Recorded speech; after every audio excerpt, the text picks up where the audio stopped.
Mr. Speaker, we need to... Members, order. Shall we listen to the Honourable Member for Tata in silence? Go ahead. Thank you, Mr. Speaker, for protecting me. It was a bit noisy and now I can concentrate and focus. But I was winding up my statement by saying that, Mr. Speaker, I second this motion that we need to have a policy on matters universal health care and support to the public health institutions, especially public hospitals, so that, Mr. Speaker, these hospitals are able to give the services that is required to all the citizens. Thank you, Honorable Sabina, for bringing such a motion. Thank you. Have to end by... Mr. Speaker, I second. Thank you. No, members, this is a very important motion. I would request the members debate with decorum. We can actually consult in low tones and enable members' voices to be projected and heard as a debate. I therefore propose the motion or the question that aware that Article 43(1)(a) of the Constitution provides every person has a right to the highest attainable standard of health, which includes the right to health care services. Further, aware that the government committed to accelerating attainment of universal health coverage to ensure all Kenyans have access and receive essential quality health services. Cognizant of the fact that in 2020, the Ministry of Health adopted the Kenya Universal Health Coverage Policy 2030 with the theme accelerating attainment of universal health coverage, which is currently being implemented through the introduction of Social Health Insurance Fund, noting that there is need to increase the quality of care services provided in the public health sector, and concerned that the public health care services lack adequate funds to guarantee quality health care services, and further noting that the medical cover by the respective government agencies, further noting that civil servants, public officers, and state officers are accorded a comprehensive medical cover by the respective government agencies, appreciating that the use of the comprehensive medical cover by the public officers and state officers in public hospitals would guarantee sufficient funding in public hospitals. This House therefore resolved that the government, through the Ministry of Health, implements the Kenya Universal Health Coverage Policy 2020-2030 and introduces a policy on mandatory use of public health care facilities by all civil servants, public officers, and state officers in the country. So the first part then will go to the Honorable Hilary Koskei. Thank you very much, Mr. Speaker. Let me begin by congratulating the Honorable Sabina Chege for this thoughtful and forward-looking motion, Mr. Speaker, and I think it's because of her experience as a good chair of the former Committee on Health in the 12th Parliament. Mr. Speaker, the Honorable Nyikal sat with me in some committee. And at one point, Mr. Speaker, he told us that during the 80s, he used to admit ministers at Kenyatta National Hospital. There was a time in this country, Mr. Speaker, when public facilities were better than private facilities. But in the early 90s, Mr. Speaker, there started a colossal contest of a war by the private sector to fight the public sector. And they started with our hospitals, our schools, and our universities. It used to be a mark of pride, Mr. Speaker, in those years when it was said that you finished school in St. Mary's Yala, Kericho High School, Mangu, all these private schools, all these public schools. But a time came when the private sector watered down the public sector. And today, if your child is not in a private school, you are considered a poor person. That is the tragedy of our country as it is now. It used to be a mark of pride, Mr. Speaker, to be treated in Kenyatta Hospital and the other public facilities in the Republic of Kenya in those years. But right now, if you are not admitted at Nairobi Hospital, Aga Khan, all these other private hospitals, you are a poor man, Mr. Speaker. It used to be a mark of pride to go to Nairobi University and study your degree. More University and the other public universities. Right now, if a parent does not take their children to Daystar, to all Strathmore and all this, you are considered a poor man because the private sector finally won a war against the public sector. And what this motion seeks, Mr. Speaker, is to revert the country, to reboot our system. I remember in the 90s, Mr. Speaker, in Nairobi, we used to drink tap water until one morning, KTN aired an article where some water in the tank mixed with a lot of chlorine was displayed as contaminated water. And the following week, there was serious advertisement of mineral water in the name of Keringet. That's how we lost our country, Mr. Speaker.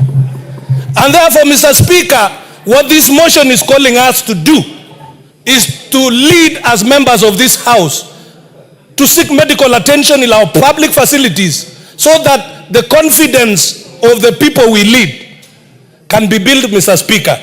And I want to urge the people of Kenya that the war that the president is engaged in through universal health care, through the funding model, all these are geared towards returning the country to the confidence of the public sector. And Mr. Speaker, the president is already doing a lot. There is already conversation that going into the future, even our own health centers and public dispensaries at home will order their medical supplies directly from KEMSA. Instead of waiting in a county government office for weeks without getting those deliveries. There is this Postal Corporation of Kenya which used to take letters across the country. We are telling them there are no more letters to take. People are digital. Start partnering with KEMSA so that you can make medical deliveries to our dispensaries, to our hospitals, and then enhance the levels of medical quality in this country, Mr. Speaker. When these things, Mr. Speaker, when the president started biting the bullet and introducing SHA, there was a lot of insults that Shisha, all what they were saying, the doubting Thomases, who never wanted this government to succeed. Today they are as silent as water in a pot. They are only selling now a narrow, a tribal agenda because this government is delivering on its mandate. And Mr. Speaker, we have to reboot the country and to start afresh. We have a Vision 2030, which is merely five years to come. We have not completed on universal health care, affordable housing, social security, and all this, Mr. Speaker.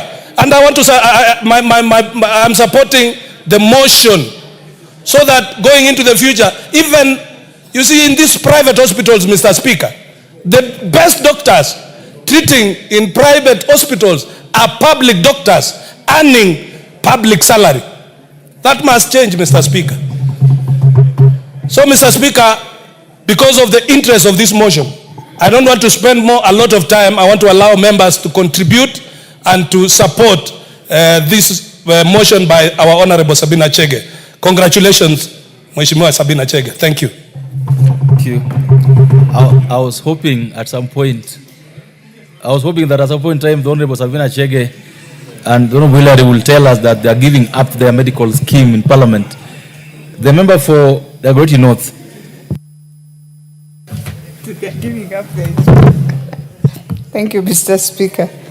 Mr. Speaker, I rise to support, and to support in this manner that indeed the issue of public health is an issue that, as Hillary has said, for the many years, we've had a challenge.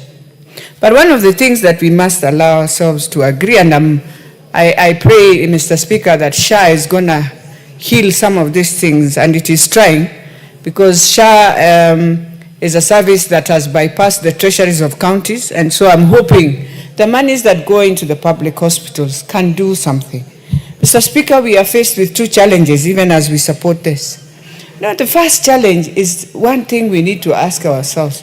What is it so difficult, Mr. Speaker, for any of our public hospitals to just be clean?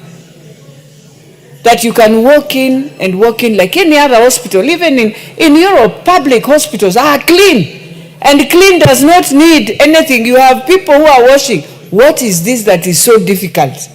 To make it a place where even when you walk in as a public person, you will feel you are walking into a hospital. To be treated, before even I'm treated by the doctor, I walk into a clean place. That is the challenge number one we must deal with. And one time I asked Kenyatta, what is this that is so difficult? To just clean Kenyatta and make it a hospital that used to be those days. And Mr. Speaker, the other thing that we need to ask ourselves, while we know that promoting equity in public hospitals, which is a public hospital that serves the diverse of many of us, of our populations, Mr. Speaker, do we need to treat our people in the terms that we do? Especially, Mr. Speaker, when you walk in, you know, there's that hospitality, friendly receiving of a patient. Is there a need for us to also change that attitude and bring in, even as we bring in this? Mr. Speaker, the other thing, resource allocation. This motion will help us, yes, to assist in terms of resource allocation, because the more we go in the public hospitals, by the way, I am treated at Kenyatta Hospital many of the times. And because I like going there, and the other one that nowadays has come, it's very affordable, Jalaram. We just walk in. The other day I went for my eye clinic just at Royal. These are hospitals that are very friendly to the public. They go for many medical camps. And you just walk in. My small dispensary, Gatina, you walk in, it is as clean as anything. And therefore I always say, the challenge is not the hospital. The challenge is the person who has decided as a Kenyan, I want to run this hospital. If you want to run it well, it will do. It's the same way we run our CDF offices. You find some MPs are doing very well, excel, but we are in the same. And so, Mr. Speaker, it is not about the hospital or what is wrong. It is about us, me, the Kenyan who has been given the opportunity to serve in that office. I decide I want mediocre, it will be mediocre. I decide I want to make things work, it will work. And so for me, I will plead to us who are the ones who have given the opportunity to run even these hospitals, can we just make it right for our people? The other thing, Mr. Speaker, this motion now brings in is setting an example to us that it is important we demonstrate commitment, that indeed to public service and institutions, Mr. Speaker, that yes, if I walk into that hospital, I have a commitment. I'm not just doing it for PR.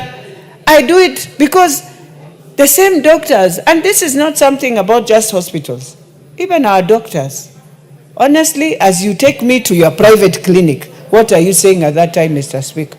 Because I'll walk into the public hospital, I'll be treated the first day, the second day I'll be told where now to find the doctor, in his clinic.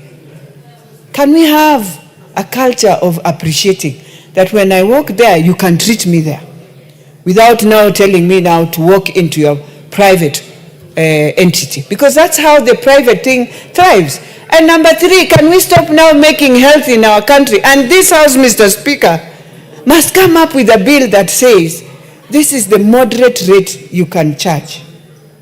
Because what we have now gone to is, in some places, people believe health is a maximum profitable entity.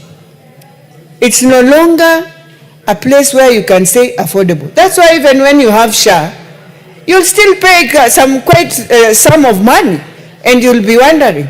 And maybe that's why our young people even are wondering, what is all this we have made to be so difficult that they can't walk even in a hospital, afford the hospital, Mr. Speaker? That is why we are in this crisis. And we must ask ourselves, how do we become accountable? How do we become an example of those who would wish us to serve? And that is the other thing, Mr. Speaker. Mr. Speaker, reducing inequality, this motion brings in the issue of supporting institutions and also just looking at the social economics that we have, all of us. And so even as we do all this, and even as we say we are bringing in the policy, until we change the attitude of ourselves, until we realize all these things we are not doing for just today, it is for generations. Those who built for us Kenyatta Hospital are wondering, why is it that we don't have another bigger Kenyatta Hospital? They are wondering. I mean, you look at what their forefathers have done for us. We as this generation, Mr. Speaker, we have very less. In fact, we are killing every institution they tried to build. We have created so many things until we have made them so political, until people wonder now. And it is our mistake, and we must deal with that mistake. And so even as we talk about health, and even as we talk 2020 to 2030, you realize when we were doing the 2030 vision, and we need to thank the president. I know many will say everything, Mr. Speaker, but he has tried to look at what was the vision of 2030 and how can we achieve a few of the goals that the late President Kibaki wished this country would have been. That is why we have that affordable healthcare, SHA. It is in the Vision 2030. That is why we have affordable housing. People complain. Affordable housing is a vision of 2030 where we agreed as a country we shall have 200,000 units a year, which we have never achieved. We are about to finish the Vision 2030. I think there are many other things we have not achieved. But can we achieve a few for the sake of those who started the vision? Even when they are gone, they will feel that we left something for this country that we are able to remember. And as I finalize, Mr. Speaker, it is for me to plead to our young leaders that indeed all these things have foundations and have steps. We have wronged, yes, but you cannot tell me you cannot also join in to make it right. That you're speaking on the periphery and pointing fingers. There is no longer pointing fingers. We are awaiting Vision 2070, and I'm hoping the President, as he moves to 2027, will have started a foundation of what is this we can achieve beyond 2030? What is it that we have not achieved? What is it that we have not even started? Because we have many issues, Mr. Speaker, and you remember the SDGs. When we started the Millennium Development Goals, when we came and realized we were finalizing, we came into the SDGs. And so the 2030 vision must be picked and we check. The Agenda 4 that time the president, former president, and the president now head is the same agenda the president is pushing. So we can't be there then. At the same time, we are the ones pointing fingers. We are the ones fighting ourselves. We are the ones killing the agenda. We are the ones saying they are doing nothing. It is Vision 2030, and this policy of health is part of that vision. I beg to support, Mr. Speaker. All members, before we go to the Honorable Member for Seme, join me in welcoming students from Blessed Christian Center School, Makadara constituency, Nairobi County. They are seated in the public gallery, and students from the Fountain School, Gatundu South, Kiambu County. Students also from Mitero Primary School, Laikipia East, Laikipia County. The two schools, Fountain and Mitero, are seated in the Speaker's Gallery. They are welcome to follow proceedings this morning under the Houses of Parliament. Member for Seme. Thank you, Mr. Speaker. Mr. Speaker, the object of this motion is to improve health services. And what we are proposing is that if we force people who hold important offices in this country, people who make decisions on all issues, money, to use the public services, then the public services will be better. That is actually the theory we have about this. But I think the bigger thing is to look at the ethos of the country. Services, education, and health actually reflect what the integrity of the situation of the country and the ethos of the people are. That's where it starts. If we really meant it, we don't need this we just have to all say, we all members of parliament, from now on, we are going to use public services as bad as they are. So do we need a law? Or do we need a motion? We start by actually looking at ourselves. It is true that in the 70s, it's not really the 80s, it is the 70s and a little bit into the 80s, public services were the best. Somebody said that it's true. I admitted ministers in Kenyatta National Hospital. Public universities have been the best. Now that is changing in our own eyes as we are seeing. Public schools have been the best. When you are going to secondary, to high school, only people who didn't do well went to private schools. Because public schools were the standard bearers. Public schools were the standard bearers. Universities are trying, but it is going while we are watching. So the history is that we can do it. But what has changed? What has changed is actually governance and the way we think about our country. Health services, why somebody said, why is it not possible that government public hospitals work? Health services are complex. You think of finance, human resource, infrastructure, the buildings, equipment, commodities that go in, but above all, the management. You can have all that. But if the ethos of our management is self first, it will not happen. I know the time when all the IV fluids in this country were actually being produced in Kenyatta, a public facility. I can remember the time when it was said that that is not the function of the hospital, give it to the private sector. We are struggling with the same thing with oxygen now. Again, we think it is the private sector. So I think as a country, what we first of all deal with is to be sincere as leaders that what we are saying is what we would like to do. Right now, we are focusing so much on financing health care. And therefore, we have brought the issue of SHA to replace NHF. I can tell you, over the weekend I was in my constituency and I was talking to border people, and they all told me that NHIF was better than SHA. That's what they were saying. But what is the issue there?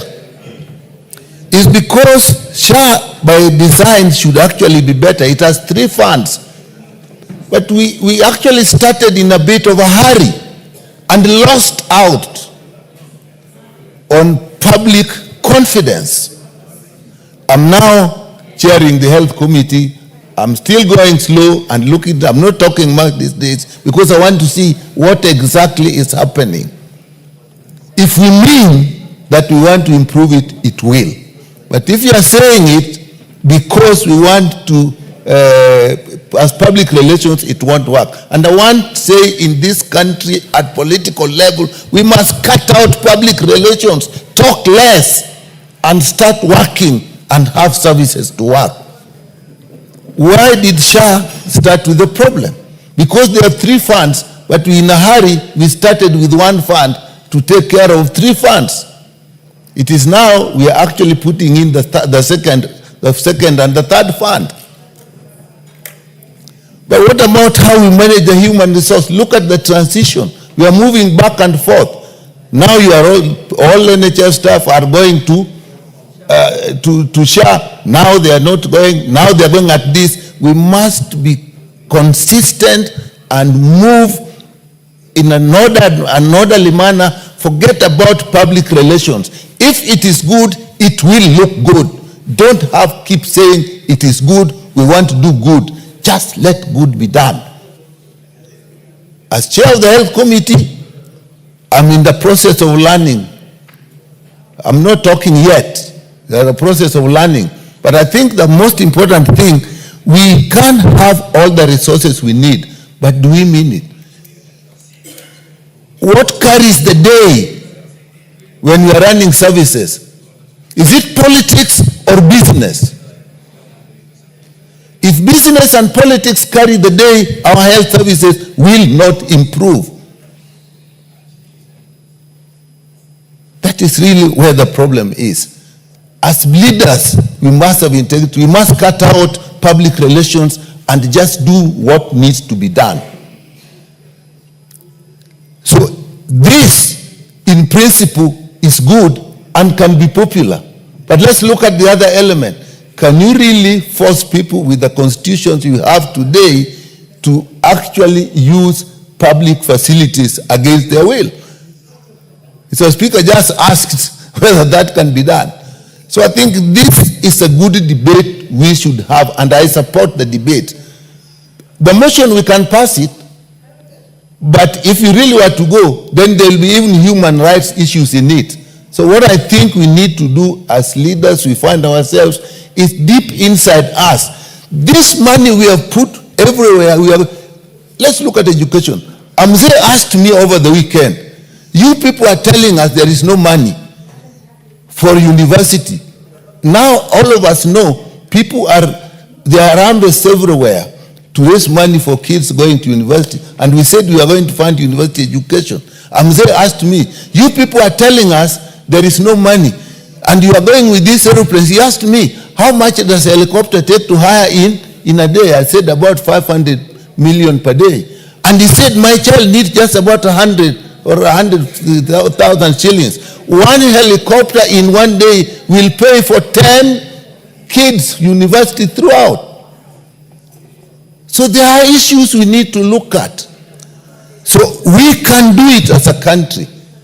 The design of SHA, if we leave out politics, we leave out business, and we look at the facts of the matter and listen to professionals. Politicians should guide the country and let professionals do the work. That is what will bring change. Not that we say this, at the same time we are looking at business, how we will make benefit when drugs come. Look, KEMSA has a problem, and most of the bills KEMSA has is in government. County governments owe KEMSA about over 2 billion shillings. National government, the ministry of itself, owes KEMSA money.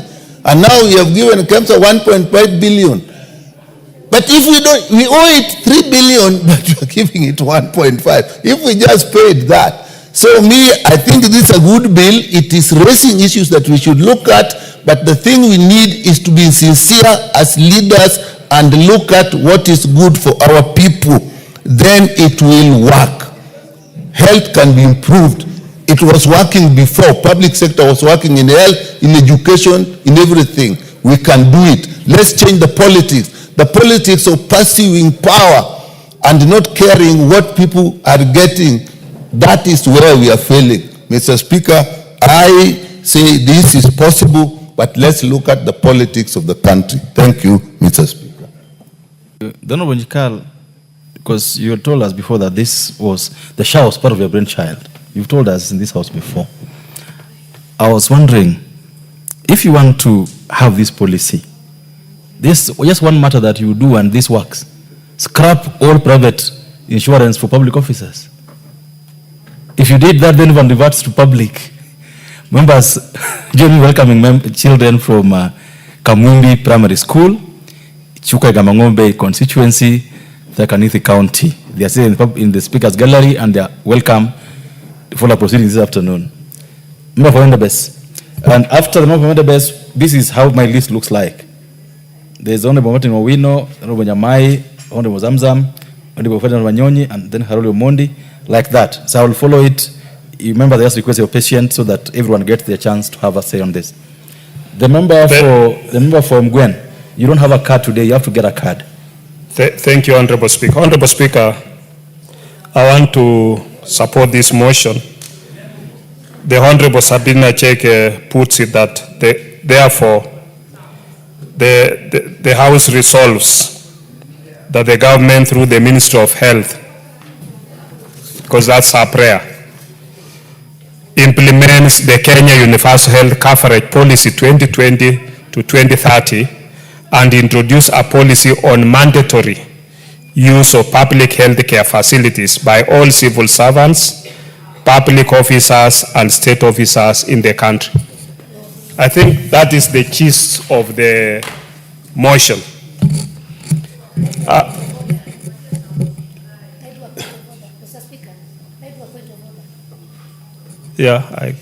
Okay. Unfortunately, she has no card. But The Honorable Member for Endabes. yes. The move of the motion says she has a point of order. Yeah, What is out of order? Sit down. Take your seat. What is out of order? The member for. Mr. Speaker, I noticed and I shared with the clerk about the end of that statement, and I know that's where Honorable Member is going to, that the government through the Ministry of Health implements the Kenya Universal Health Coverage Policy 2020-2030 and introduce a policy on mandatory use of public health care facilities by all civil servants, public officers and state officials who, that one I noticed was missing in our order paper, and I told her, who are using medical cover catered for by the government of Kenya. That one was missing, Mr. Speaker, and I shared with the clerk at the desk. So, and I want to make a clarification, the public officers and state officers who are using medical cover catered for by the government of Kenya. Okay, so you're not limited. We'll seek clarification and amend accordingly. Please. So proceed, the Honorable Member for Endabes. Thank you for that amendment. I hope that, I don't know procedurally, it should have been amended before.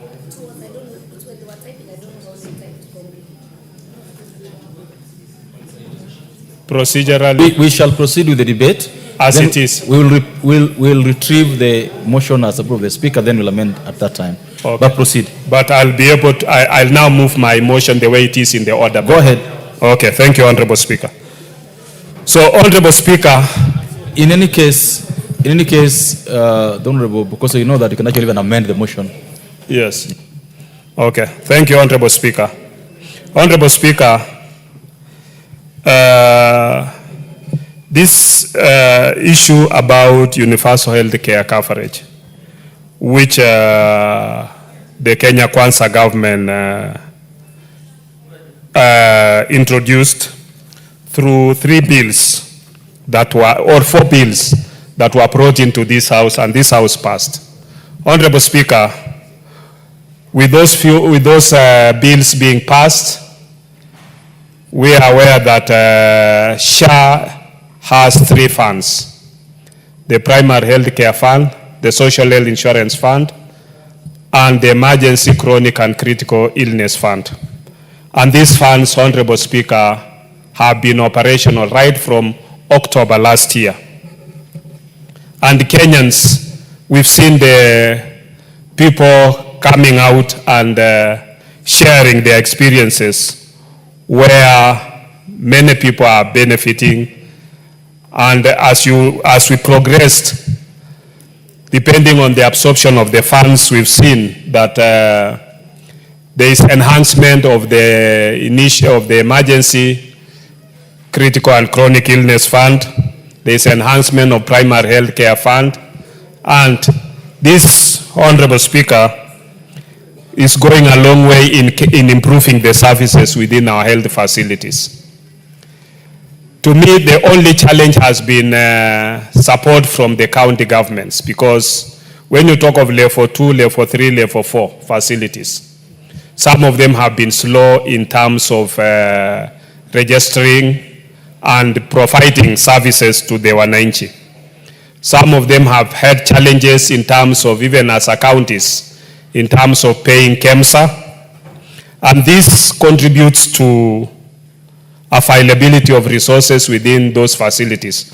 But if the county governments embrace the primary health care fund, which is available for them through the FIF, they must be able to provide all the necessary services within level 2, that's the dispensary, level 3, the health center, and level 4, the outpatient sub-county hospital.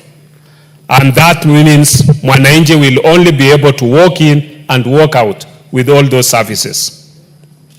because this House, Honorable Speaker, appropriated around 11 billion in this financial year, and in the last financial year, in the initial, we appropriated 4 billion, and subsequently in supplementary, we also added another 3 billion. That means services at those levels must be able to be provided without any serious challenges.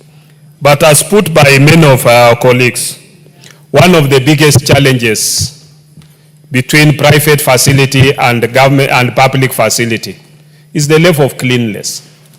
And I think that is where we should be able to begin from. For some of us who worked in county hospitals, I worked in Baringo as a medical superintendent and also as a medsup, as an MOH in Elgeyo Marakwet and also Marakwet. Honorable Speaker, some of the services which people can testify is that we made sure the hospitals are clean, and in most cases, people would even prefer to come to government facilities. As we speak even today, for some of us who trained in Kenyatta National Hospital, I think anybody would be comfortable being treated in Kenyatta National Hospital at any time. Same to Moi Teaching, same to Kenyatta University Teaching and Referral Hospital. I think it is just a question of a change of attitude, so that you walk into these facilities and you will be able to get any treatment. At one stage during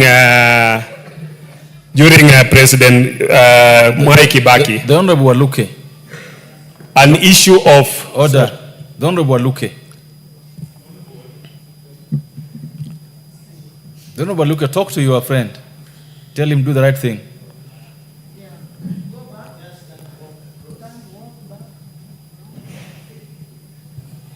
Honorable Speaker. If that's the Honorable Obirio, you know what to do. Go ahead. Honorable Speaker, at one stage, governments introduced what we call amenity within public facilities. Because at that, many Kenyans at that stage, they would prefer a more cleaner environment. They want maybe a private room. And these are available within government institutions. So I think it's a question of your attitude as an individual. Today, as we speak, anybody in Eldoret would be very comfortable being admitted at the Moi Teaching and Referral. It's one, I think it's the best facility, and it's a public facility. So, to me, I think it is just that maybe some bit of prestige where people think maybe if I'm treated. I'll give you an incident, Honorable Speaker, that I went to one of the private hospitals 2 days ago because I was cleaning my ear, and the ear part, the cotton wool, entered into my ear canal. And I went to one of the hospitals which is accredited by Parliament. They were not able to do it. But when I went to a public hospital, that was done. It was done in a few minutes, and I left and came back. Okay? I wouldn't want to mention it for just not to discourage any patient from going there. But it shows you that because when I went to that private hospital that is accredited by Parliament, I was told they had to wait for the consultant ENT will have to come on a Tuesday, and this was a Monday. Yeah. While when I walk into the public hospital, it was done immediately because the doctor were available there. So at times we tend to blame our doctors that doctors in private hospitals are not available. It's maybe on that day where they are booked to work to go and work in the private hospitals. No, in the private. But in public, they are available there. In fact, you have more of them there, even both senior and even those who are registrars or they are in training. So this motion where we are resolving that we make it mandatory for every public servant. I don't think it's in good faith to me, the way it is. It is in good faith that we must create trust within our public institutions, that we can go there, you'll be attended, and you'll be able to get the best services. Just like on Monday when I got a good service in a public facility. So, Honorable Speaker, this is a good motion. I think many Kenyans should look at it from a positive point of view. Occasionally, when I'm at home, I go to Endebess Hospital to do operations there. And I pro bono, I don't charge anybody because I'm a member of parliament and paid. And those services that we provide are quality services. And we mentor the young doctors to make sure that this country attains at least this universal health care. With those few remarks, Honorable Speaker, I want to support. This chance goes to the member for, before the Martin Owino, Honorable Martin Owino, there's member for Elgeyo Marakwet. Then Honorable Martin Owino. Thank you so much, Honorable Speaker, for giving me this opportunity. And one, I want to actually appreciate the Honorable MP, Honorable Sabina Chege, for bringing this motion to this House. Mheshimiwa Speaker, I actually am a subscriber of the public utilities, public hospitals, public schools, because that is where every Kenyan can afford. And that is where the regulations and good policies are, unlike private institutions. And at times, Mr. Speaker, you wonder why government institution or public institution use taxpayers' money to pay very expensive and very exorbitant private hospitals after getting the money from the public coffers. And yet the services offered in the public and the private hospitals are the same. The only difference, or what I can say is, what brings the difference at times, is you find that the public hospital, the management of the public hospital, it's not the doctors, it is not the services, not the drugs, it is the management of public hospitals that is wanting. You find a public hospital, the moment you enter into a public hospital, there is a synonymous smell. There is something that actually notifies you that you are now entering a public hospital. It is not maybe it is not something you can associate with drugs or anything clinical, but it's maybe something of that and disposed waste or something like that. So, Mr. Speaker, now that the public hospitals are devolved and they actually with the county governments, I want to urge the governors, because if from where I sit or from the response of the people of Elgeyo Marakwet, SHA is working with us. And the chair for health has just said that it doesn't work with him. Maybe it's because the hospitals in his area or the people, there are no facilities in his area that can actually accommodate the people who want to use SHA in the public hospital. Or the criteria, maybe they were not guided well on the parameters of what people should pay. In that when people feel to be enrolled in SHA, they get a very exorbitant amount of money, maybe 1,000 shillings, and you find them giving up. But if you are guided well, the mama mboga in the village and the local farmer should pay not more than 630 shillings. So most of the people are registered with SHA. Unfortunately, when they go to 6 services at the level 2, at the level 3, level 5 hospitals in the county, they don't get sufficient services because you find there are no drugs, there are no doctors. That is not the failure of the health practitioners. It is the failure of the management of those hospitals. So if the county governments can up their management a little bit, they get stationed person there, the superintendents there to ensure that people report on work, there are drugs, Even the public hospital should have more drugs than even private ones, because the private, they buy, where these ones they procure from KEMSA, and KEMSA, we know they have even the drugs in excess. So I support this one, but as much as I support, also somebody must do their job. That is the county government.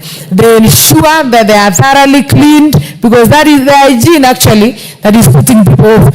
Unfortunately, Mr. Speaker, somebody yesterday forwarded me, and I'll say it's Baringo County. Somebody forwarded me a patient in Baringo Hospital who was in hospital bed. Though the context was not to look at the service that the patient is getting, but he was telling me there is a reported and unknown disease that has been reported. But that person was feeding on a lid of, and it was all over social media, buckets, the hospital bucket. You see the bucket that people normally carry to go and wash their clothes, and it's green in color. So that person had utilized the bucket to go and fetch beans and bugali there, and it was a green bucket.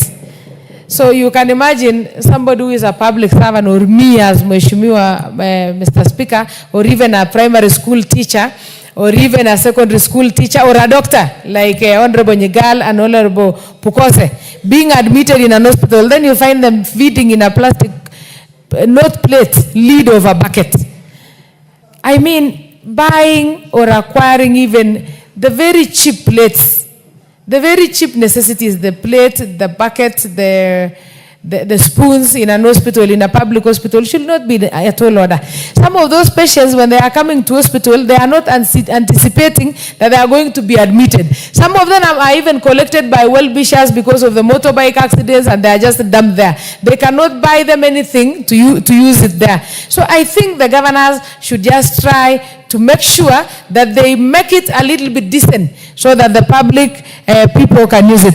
Otherwise, I am an advocate that the public institution should pay money to public institutions to ensure that we are improving the public institutions. That is where we ended up with education in Kenya. It almost got privatized, everything, because people started pouring money into private institutions, and then the private institutions gave extra time to teach.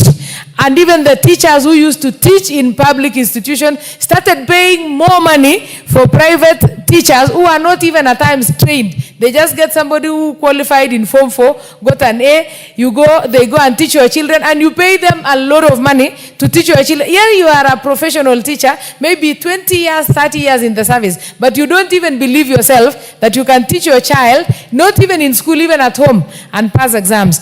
And we ended up wasting a lot of money, and people ended up becoming very poor because now public institutions were dying. So, Mr. Speaker, I want to support the motion by Honorable Madam Sabina Chege by saying we should actually ensure that the public institutions make it a priority, public servants make it a priority to go to public institution. But the disclaimer that I still give is that the public hospital should also try. And most of those teachers, all the doctors actually in private institutions still practice in public.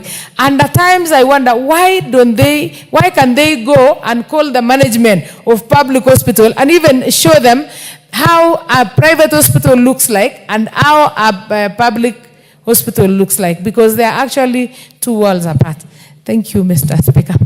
Thank you. All members, in the public gallery, students from Karirikania Comprehensive School, Kuresoi North, Nakuru County, and students from Digital Junior Educational Center, Embakasi West, Nairobi County. They are welcome to follow our proceedings this morning and to the Houses of Parliament. Next, I think is Honorable Member for Ndiwa. Thank you, Mr. Speaker. I really appreciate this time to contribute to this. And Mr. Speaker, from the onset, I want to thank my former chair, Sabina Chege. We used to call her Maito. I'm happy that you are still on top of these issues of health. Mr. Speaker, the most important facility, health facility, for all of us members of Parliament, is the facility next to your home, whether it's a health center or a dispensary. That is a public health facility. Whether you are bitten by a snake or you have diabetes, shock, or you have heart attack, or anything, that is the facility that you will stabilize your health. Many times we are saying, which is true, that health is devolved, and we leave it to the county government. But I want to challenge ourselves, because with the arrangement we have now, where health is starting from level 1, where community health promoters are, to level 2, level 3, 4, and 5. We have to get involved, because that management you are talking about, which is okay. In health, in a dispensary, there is what we call dispensary management team that oversees the FIF, which we have already put in place. These are the people selected within our surrounding, and others are expert with them.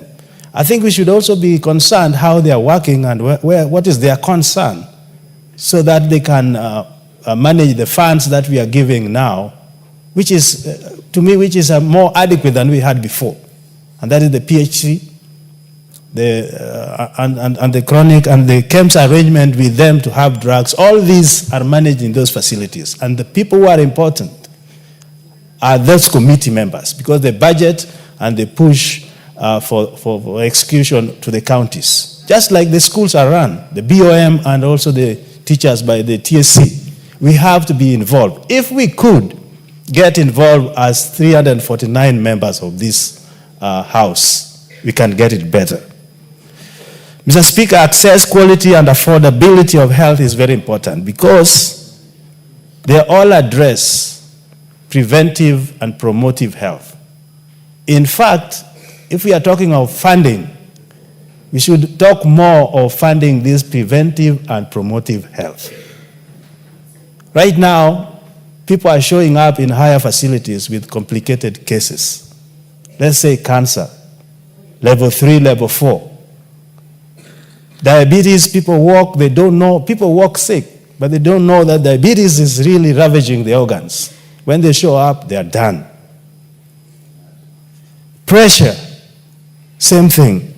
So the funds which we have allocated as the committee are addressing also preventive and promotive health.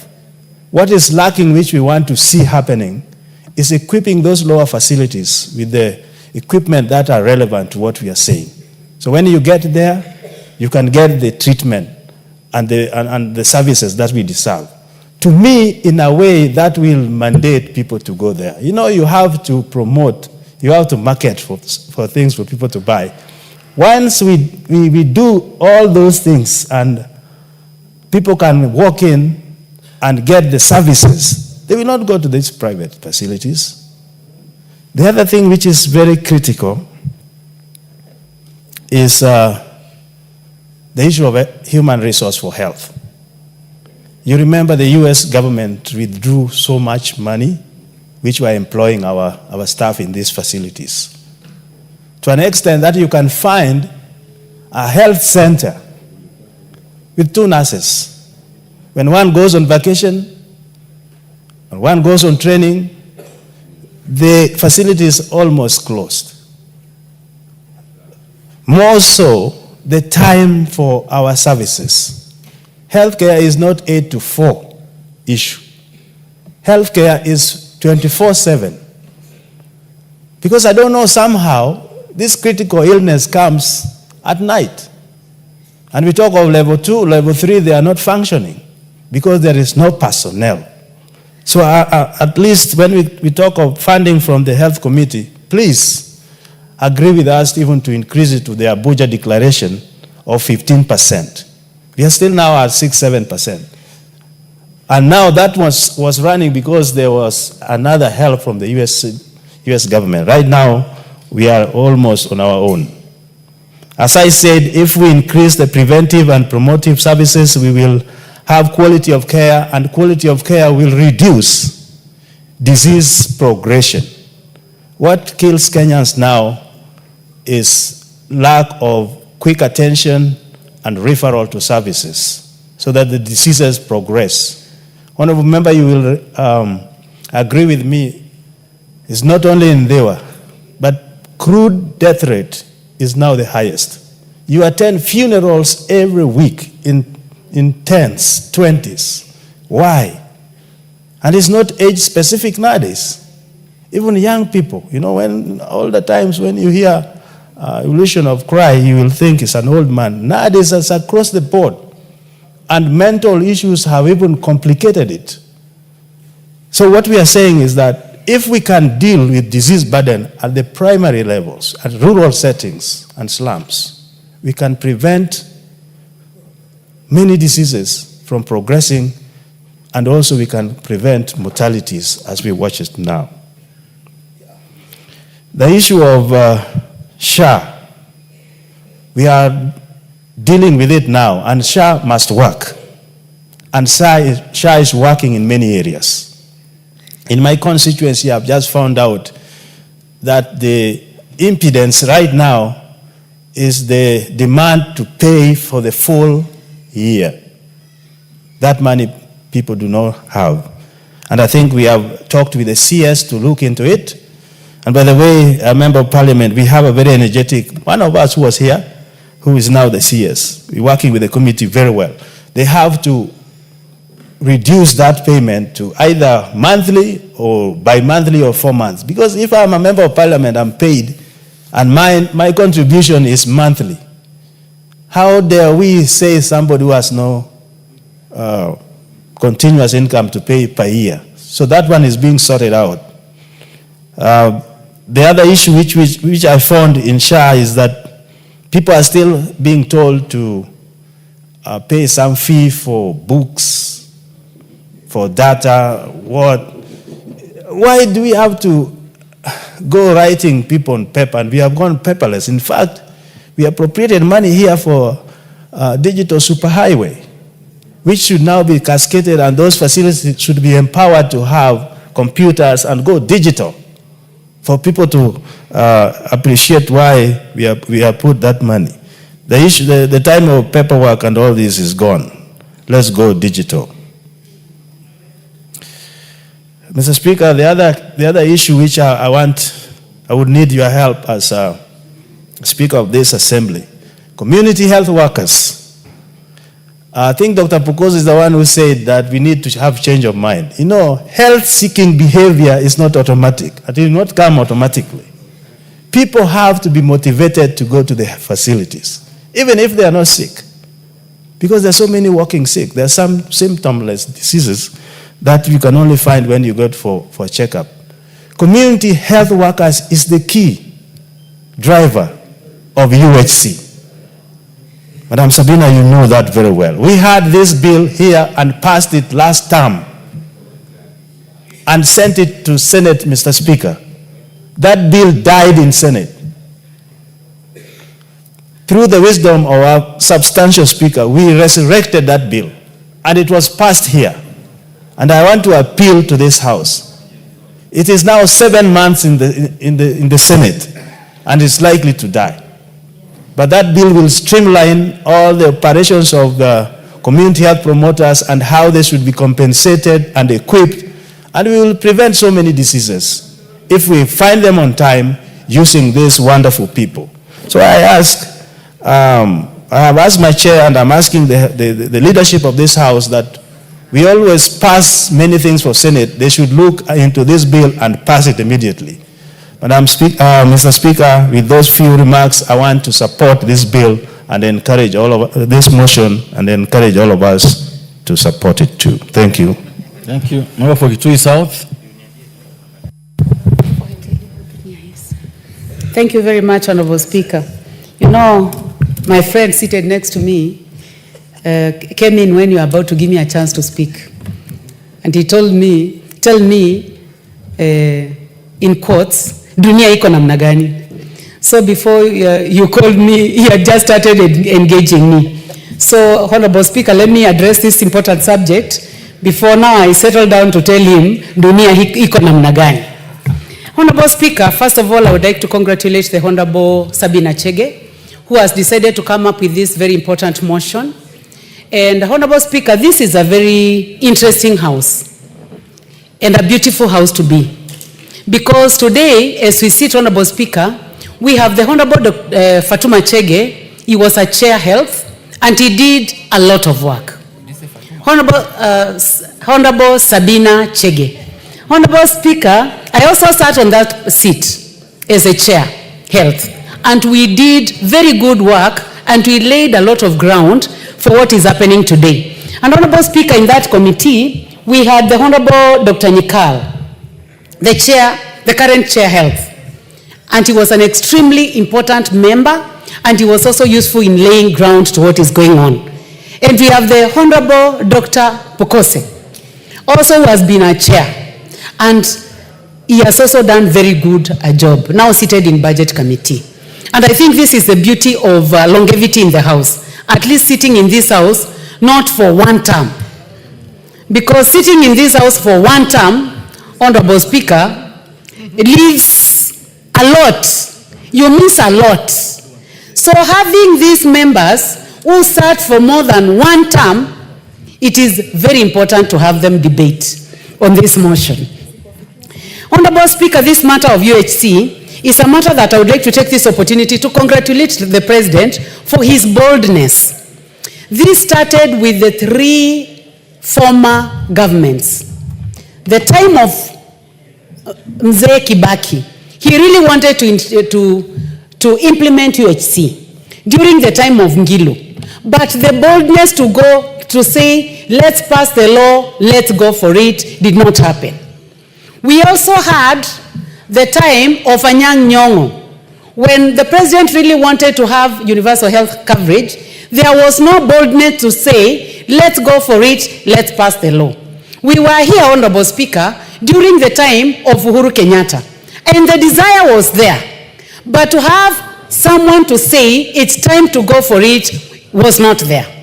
And so, this is one of the reasons as to why I'm saying, I would like to congratulate the current President for being bold, for not caring about the processes that it takes, but just to say that this is the time that we must give dignity to Kenyans, ensure that we have an opportunity for everybody, disregarding their economic situation, disregarding whether they voted for him or not, disregarding their geographical location, to say that we must implement laws that ensure that if a person is sick, they can walk to a health facility next to them and get treatment.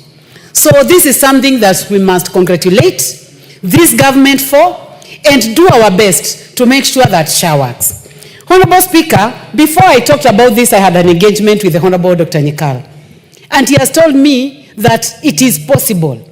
I have looked at the laws, and I know, Honorable Speaker, that now we have a possibility of having level 1, level 2, and level 3 being free, and also level 4.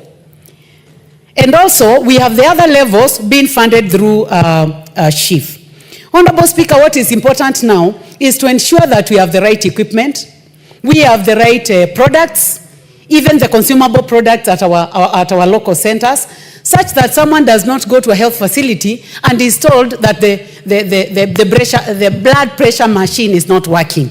Luckily, we also have initiated by this government the community health workers who are walking around our villages and having a very good collaboration initiated by the national government, between the national government and the county government, that we have community health workers who are able to walk around our health facilities carrying those gadgets, which are extremely important. So, Honorable Speaker, I would like to say that this is the opportunity that Kenyans should not lose. And Honorable Speaker, in the 12th Parliament, we visited Japan because they have a very good way of dealing with the universal health coverage within their 47 prefectures. Honorable Nikal, help me if I didn't get that very right. But they also have similar to our counties, and they are 47. And for them to be able to implement universal health coverage, they made it like compulsory and said that before you buy anything else, please remember your health. Remember your health. And it became a culture that in Japan, health is free, but they did not just enjoy it the way they enjoy it now. It had to be by force. That if you are a farmer, when you get your products from the farm, the first thing you give is take care of your family health. the health of your family by ensuring that you have contributed to the universal kitty for universal health coverage. So, Honorable Speaker, this is a very important time we have, that we must make sure that SHA works. We must provide the necessary budgetary allocation for it. We must encourage collaboration between the national government and the county governments, because no matter how much money is provided from the national government, when it goes to our counties, our governors are the ones to make sure that everything works, to make sure that our nurses are comfortable, to make sure that our doctors are comfortable and they are happy to go to a clean hospital, to make sure that when they get there, they'll be able to get all the products that they require, including all the equipment that they need and all the other facilities that go with it. Honorable Speaker was encouraged to know that there is direct support to KEMSA now. That KEMSA will not just wait for the county government to purchase drugs, but drugs can flow from KEMSA to the counties, so that the counties can now send those drugs direct to level 1, to level 3, and to level 4. And I want to hope that governors are excited as we are, so that they can make sure that this does not fail. Honorable Speaker, something else which excites me is the engagement that I saw the Honorable Duale having with the leaders of the health workers. And for the first time, I heard their leadership saying that we have been meaningfully engaged. This is something that we have been looking for. And it tells us that members of this house who get to the position of cabinet secretaries are doing a wonderful job. And it is good to give flowers when someone is there. This house, Honorable Speaker, I speak today to say that Honorable Duale is doing a good job by encouraging the health workers, a wonderful job. We saw him recently talking about the cost of healthcare and talking about having poor quality drugs in our hospitals. Some cabinet secretaries would never have wanted to go to that engagement because maybe they were also part of the problem. And I want to encourage him to go for it. Make sure that our doctors are happy, our nurses are happy, our general health workers are happy. Make sure that the technology that is in those hospitals is adequate, and make sure that we have good quality drugs, because that is what will get us where we want to go. Mr. Speaker, this government has also ensured that we have emergency healthcare and treatment for chronic diseases. And I know that not many governments want to go for it, and that's why we are saying that boldness is important in the presidency. And His Excellency Dr. William Ruto has decided to be bold, to say that this looks difficult, but I am going to say that when someone needs emergency care, whether it's through a road accident or it has happened somewhere in the streets, they must be picked and nobody should ask them whether they have any form of insurance. They should be taken to Kenyatta National Hospital. So looking at my time, Honorable Speaker, I can say my time is over. But I want to say one thing. As we look at UHC, let us all look at the other bar. That other countries are now talking about longevity of life. And it is a big discussion. And we would like to ask the Ministry of Health not to fear. Let us talk about why other countries are now going to talk about people living beyond 80 years and having a good quality life. So we must look into that and go to the scientific knowledge and the social knowledge so that we can join Team Kadesia. It's called Kadesia, the one you are telling me about, which I'm going to engage him on now, Honorable Speaker. Thank you very much. I didn't know the kind of thing you discuss with the Honorable Thuku are terrible like that. The Honorable Member for Mombasa, Honorable Chimba. Asante sana Mheshimiwa Spika, na mimi niweze kupigia upatu mswada huu ambao umeletwa na dada yetu Chege, na niweze kusema kwa Mheshimiwa Spika, mimi niko katika kamati ambayo inaangalia maslahi ya wananchi, ambayo inatoa ulinzi katika maslahi ya wananchi, yani social protection.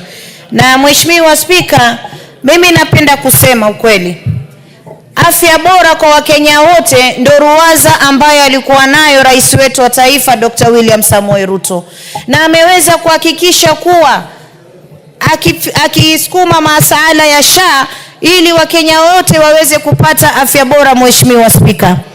Lakini pia naweza kusema kuwa katika hospitali zetu za kaunti ambayo kuwa tunaangalia masuala ya afya yameweza kupelekwa katika ugatuzi, Mheshimiwa Spika, wao ndio ambao wanamwangusha rais.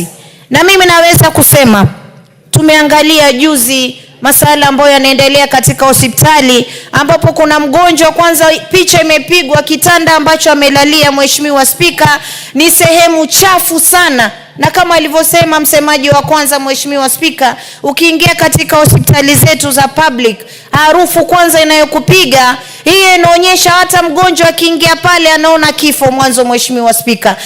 Hapati ile hope ya kuwa mimi nitaingia hapa nitoke nikiwa mzima, Mheshimiwa Spika. Hospitali zetu ni chafu, vitanda vichafu, malazi chafu. Hata mgonjwa akiingia pale ugonjwa unazidi maradufu, Mheshimiwa Spika, wakati serikali kuu imetoa pesa nyingi sana kupeleka katika ugatuzi kuhakikisha kuwa haya mahospitali yanafanya kazi na yanatoa huduma bora, Mheshimiwa Spika. Mheshimiwa Spika, mimi napenda niseme wazi, yule mgonjwa jana nimemuona hospitali, kwanza nguo alizovaa, Mheshimiwa Spika, nguo chafu. Mimi nakumbuka wakati wetu miaka ya nyuma ilikuwa sisi tukilazwa hospitali ambao ni ya public, tunapata zile uniform ambazo tunavaa za hospitali za wagonjwa ambazo ni safi, zimeoshwa na dawa, vitanda viko visafi, malazi masafi. Hata ukiingia hospitali unajua daktari akija kukuona unapata ile hope ya kuweza kupona, Mheshimiwa Spika. Lakini kwa sasa hospitali zetu za kaunti zimekuwa ni hospitali ambazo zinanuka, zina uchafu. Maiti yuko pale amekufa, mgonjwa yuko hapa anamwangalia, hana ile hope kuwa mimi nitapona, namuona mwenzake yuko pale na hali ambayo yule maiti yuko pia ni hali tata sana, Mheshimiwa Spika. Mimi nataka kusema gatuzi zetu, na hata niongelee kaunti yangu ya Mombasa, tumekuwa na wagonjwa ambao wanakuja ofisini kwangu, Mheshimiwa Spika, wanakuja na makaratasi ya bills za hospitali, bills kubwa kubwa, wanaomba kusaidiwa 100,000, 200,000. Mtu amelala hospitali wiki moja na kuambia mama niko na SHA, lakini naambiwa hii itakava hizi pesa zingine zote nitafute nilipe. Mtu pengine aliumia mguu tu peke yake, Mheshimiwa Spika.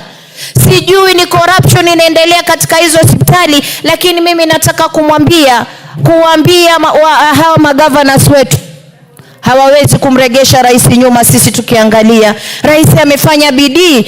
Duale ukiangalia wizara ya health, waziri anaenda mbio juu na chini kuhakikisha kuwa Wakenya wanalipa SHA, na Mkenya akilipa lazima apate huduma bora, Mheshimiwa Spika.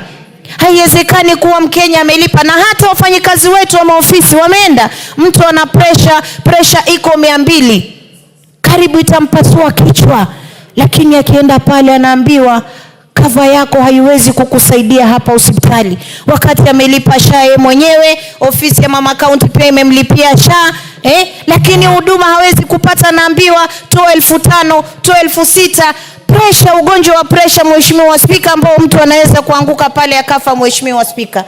Watoto wadogo sisi tunaona katika mikutano magavana wanazunguka wakisema mtoto chini ya miaka 5 atatibiwa bure, lakini urongo. Wakienda hospitali, Mheshimiwa Spika, hawa wote wanaulizwa pesa. Mtoto sijui anaambiwa mara sijui mashini ya kupima kitu fulani haiko hapa, tunakurifa hospitali fulani. Na tunaelewa, Mheshimiwa Spika, baadhi ya hizi hospitali ambazo hawa wanawarifaa ni zao za kibiashara za kibinafsi, Mheshimiwa Spika. Na ndio maana tunasema ruwaza ya rais ya kutaka kuleta afya bora kwa wote, kwa jamii, afadhali ifuatiwe hiyo, Mheshimiwa Spika. Mimi mbunge niweze kuingia Makadara nipate huduma, yule mtu wa chini aweze kuingia Makadara na yeye pia aweze kupata huduma. Hivyo ndio maana Kenya itakuwa sawa na tutawacha kuangalia kelele za barabarani, Mheshimiwa Spika.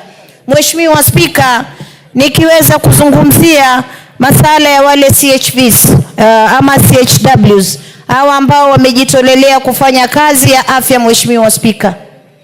Ukiwaangalia na hata ile budget ambayo county governments tumewapa, Mheshimiwa Spika, hawa watu wanatembea hawana gloves, hawana magwanda ya kuvaa ya kazi, wanaenda kuhudumia watu maradhi ya maambukizi. Kama juzi mmeona Mombasa, maradhi yametokea ya aina ya kiajabu, Mheshimiwa Spika, mpaka mtu unaogopa hata kumtoa mtoto wako kwenda shuleni, Mheshimiwa Spika. Nakumbuka wakati wa ugatuzi wa kwanza, yule aliyokuwa gavana wetu wa kwanza, Mheshimiwa Hassan Ali Joho, aliweza kuboresha afya ndani ya Mombasa, Mheshimiwa Spika. Tulipata vifaa vingi sana, na mimi nataka niwaambie magavana, sio lazima tu ufuate serikali peke yake, kuwa mbunifu. Kuna NGOs, kuna watu wanataka kusaidia. Nyosha mkono wako, waambie hiyo hospitali yangu hapa naweza kupata kitu fulani. Hassan Joho alikuwa mbunifu sana, na tukaona hospitali ya Makadara iliweza kung'ara Kenya nzima. Ilikuwa na vifaa hata wakati wa corona, Mombasa ilikuwa namba 1. Lakini kwa sasa, Mheshimiwa Spika, chikungunya iko kila mahali Mombasa. Kila mtoto anaugua, kila nyumba kuna maradhi ya chikungunya. Kwa sababu gani? Hata kwenda kuweka ile kuspray yale madawa ya kuua wale mbu siku hizi pia hazifanywi. Mheshimiwa Spika, ruwaza ya rais lazima iafikiwe. Ruwaza ya rais na bidii anayofanya, lazima wale walioko chini wahakikishe kuwa wanafanya. Na Mombasa imekuwa namba 1 katika kukusanya pesa za SHA. Lakini ya kusikitisha, sijui kama gavana anajua, pale hospitali watu wanateseka sana. Unapata mtu ameingia hospitali leo, alikuwa na SHA, amefariki, maiti imekataliwa kule mochari. Anaambiwa anadaiwa pesa. Wale watu ni maskini, hawawezi kulipa pesa ya mochari. Na ndio juzi tumeona hata katika televisheni wakitangaza kuwa kuna hospitali, nafikiri ilikuwa hapa Nairobi, wanaenda kuzika miili ya watu halaiki. Hawa watu, Mheshimiwa Spika, sio kuwa hawana familia. Hawa watu ni maskini, wamekosa pesa ya kuweza kulipa pale hospitali, Mheshimiwa Spika. Wakati ambapo rais ameweka wazi na Wakenya wanalipa SHA. Wakenya wamejitolelea, wanasema wacha nilipe itakuja kunisaidia. Lakini wakienda kutafuta huduma ndani ya hospitali, wanaambiwa lipa kitabu, sijui lipa nini. Hata wakati huu ambapo tuko na mambo ya teknolojia, ambapo kwamba unaweza ukarejesta mgonjwa katika kompyuta yako, anaambiwa nenda ukatafute kitabu. Hicho kitabu anaambiwa ni karatasi ndogo hivi, Mheshimiwa Spika, lakini anaambiwa lipa shilingi 400 ama 200. Mgonjwa ametoka nyumbani, hakuna mtu ambaye anaita ugonjwa katika maisha yake. Ugonjwa umfuata mtu yoyote, awe maskini, awe tajiri, Mheshimiwa Spika. Kwa hiyo mimi nataka kuambia magavana wetu, juzi na jana tumewaongezea pesa 415 billion. Tunataka kuona huduma kwa wananchi, isiwe wananchi wanazunguka, Mheshimiwa Spika, wanalalamika wakimpiga rais, wakati kuna watu wamezembea kule mashinani, Mheshimiwa Spika. Rais hawezi kutoka hapa akaingia hospitali akajigeuza daktari, akajigeuza mhudumu ndani ya hospitali, Mheshimiwa Spika, ama akajigeuza gavana. Lazima waangalie management yao ambao wameweka ndani ya hospitali. Je, inaangalia wagonjwa vizuri? Hospitali ni safi? Wagonjwa wanapata chakula kizuri? Unaona mgonjwa ameenda kuchukua ndoo ya kuogea, ndoo imetoka chooni, lakini hana hata sahani ya kuwekea chakula, anaweka kwenye ndoo ndio aweze kula. Mheshimiwa Spika, hii ni aibu, ni aibu kubwa. Na mimi nataka niseme KEMSA sasa imeletwa mpaka kule mashinani. Yale mahospitali madogo level 1, 2, 3 and 4 wanaweza kuoda dawa zao, ili hao wagonjwa wa Kenya wasikose dawa kule. Hospitali zile za chini waanze kuhangaishwa, Mheshimiwa Spika. Na hawa pia mapesa zinatoka za SHA na kila kitu, wanunue vifaa kwa mahospitali ambavyo vitaweza kutibu hawa wagonjwa, Mheshimiwa Spika. Naona muda unasi, lakini mimi niweze kumsupport dada yangu Chege kwa kuweza kuleta mswada, na niseme afya bora kwa Wakenya ndio ruwaza ya rais, na lazima tuwafikie. Asante sana, Mheshimiwa Spika.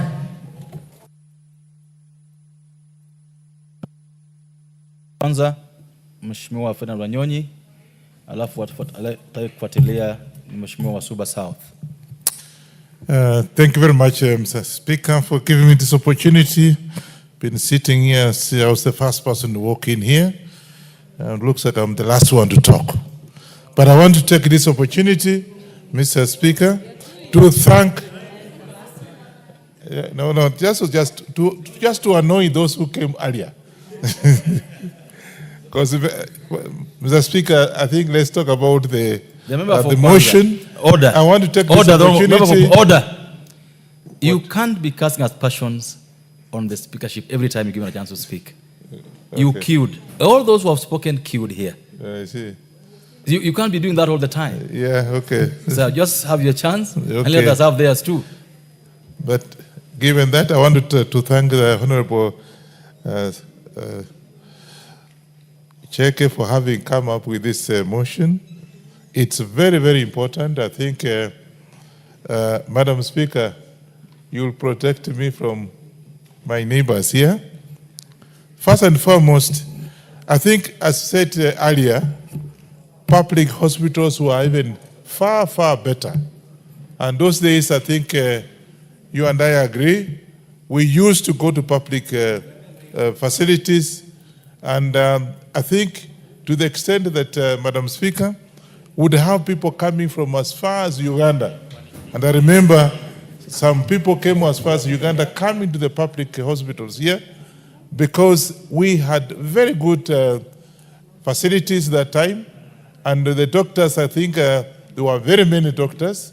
Today, as we are talking, the problem we are having is actually lack of the personnel in most of the public hospitals. But I can tell you that as far as I'm concerned, the facilities in the public sector, in the public hospitals are very, very good, and some of them are quite good, and some of them are quite old. But the problem we're having today is the notion that when you go to public hospital, as somebody mentioned, they think you are very poor. You can't afford to go to private hospital. And when in fact somebody dies in the public hospital, then of course you are saying, oh, you know, he was not taken to the right hospital. But I want to tell the public that today, as it is today, we should actually attract and make sure that our public go to the public hospitals because there's enough facilitation for the same. And also, the ministry and being headed by Duale is doing all they can to be able to facilitate these public hospitals. And I think let's just check the notion that a public hospital, when you go there, then you are poor. That is notion that will be there, but should not be actually be taken seriously because we have enough facilities, we have enough manpower. The only thing is that sometimes you find the people, the doctors who are working in those public hospitals coming from the private sector hospitals, and they insist that they are paid better. So, Madam Speaker, I think what we should do is, I think this motion has come at the right time. We should be able to support it so that can be able to have enough facilitation. Share today, as most people have mentioned, is working. Yeah. So part of that again should be able to attract most patients to go to the public hospitals. Private hospitals are very expensive, and of course, the same doctors work in the public hospitals and private hospitals are the ones in the public hospitals, and therefore, let's have that. I don't know how we're going to make it, but let's have that as a motion. Let's have our public, note that actually they should be going to the public, like Kenyatta hospitals, for example. In Eldoret is one of the best hospitals, and I think I see most of the doctors who are in the private sector going there on part-time basis. Again, is something that I think we should be able to attract, tell our students, those who are finishing universities and specialized in whatever discipline, let them be paid well.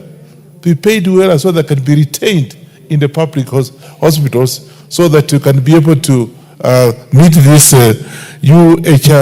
UHC so that we can accelerate as actually suggested in this motion so that our people can spend less money because you go to the public hospital. Today, I've just gotten a motion where somebody went to the private hospital I don't want to mention the hospital itself in Eldoret, and the bill is 2.5 million shillings. And they're asking me to take part in settling that. Where do I get that kind of money? Yeah? Yet that same person could have actually been done some treatment, better treatment in the public sector. So I think, Madam Speaker, we should be able to sensitize our people and even have our students who are actually graduating to go direct to the public hospitals and be paid even better than those actually who have been told, okay, you must go and work in the private hospital, and so that the public can be able to have the notion that going to the public hospital is as good as going to the private hospital. With those few remarks, Madam Speaker, I support this motion and ask to Madam Mheshimiwa Chege to actually fast track this so that I can be able to maybe come up with a notion on how to tell our public to go to the private sector, the public sector, other than them sticking. That when somebody sick, like somebody mentioned here, that he was, was having a problem and he had to go to the private sector and he was disappointed. So let's have that notion and be able to attract and again sensitize our public to be able to be going to the public sector. Thank you. I support. Thank you very much. The Honorable Ndindi Nyoro, Member for Kiharu.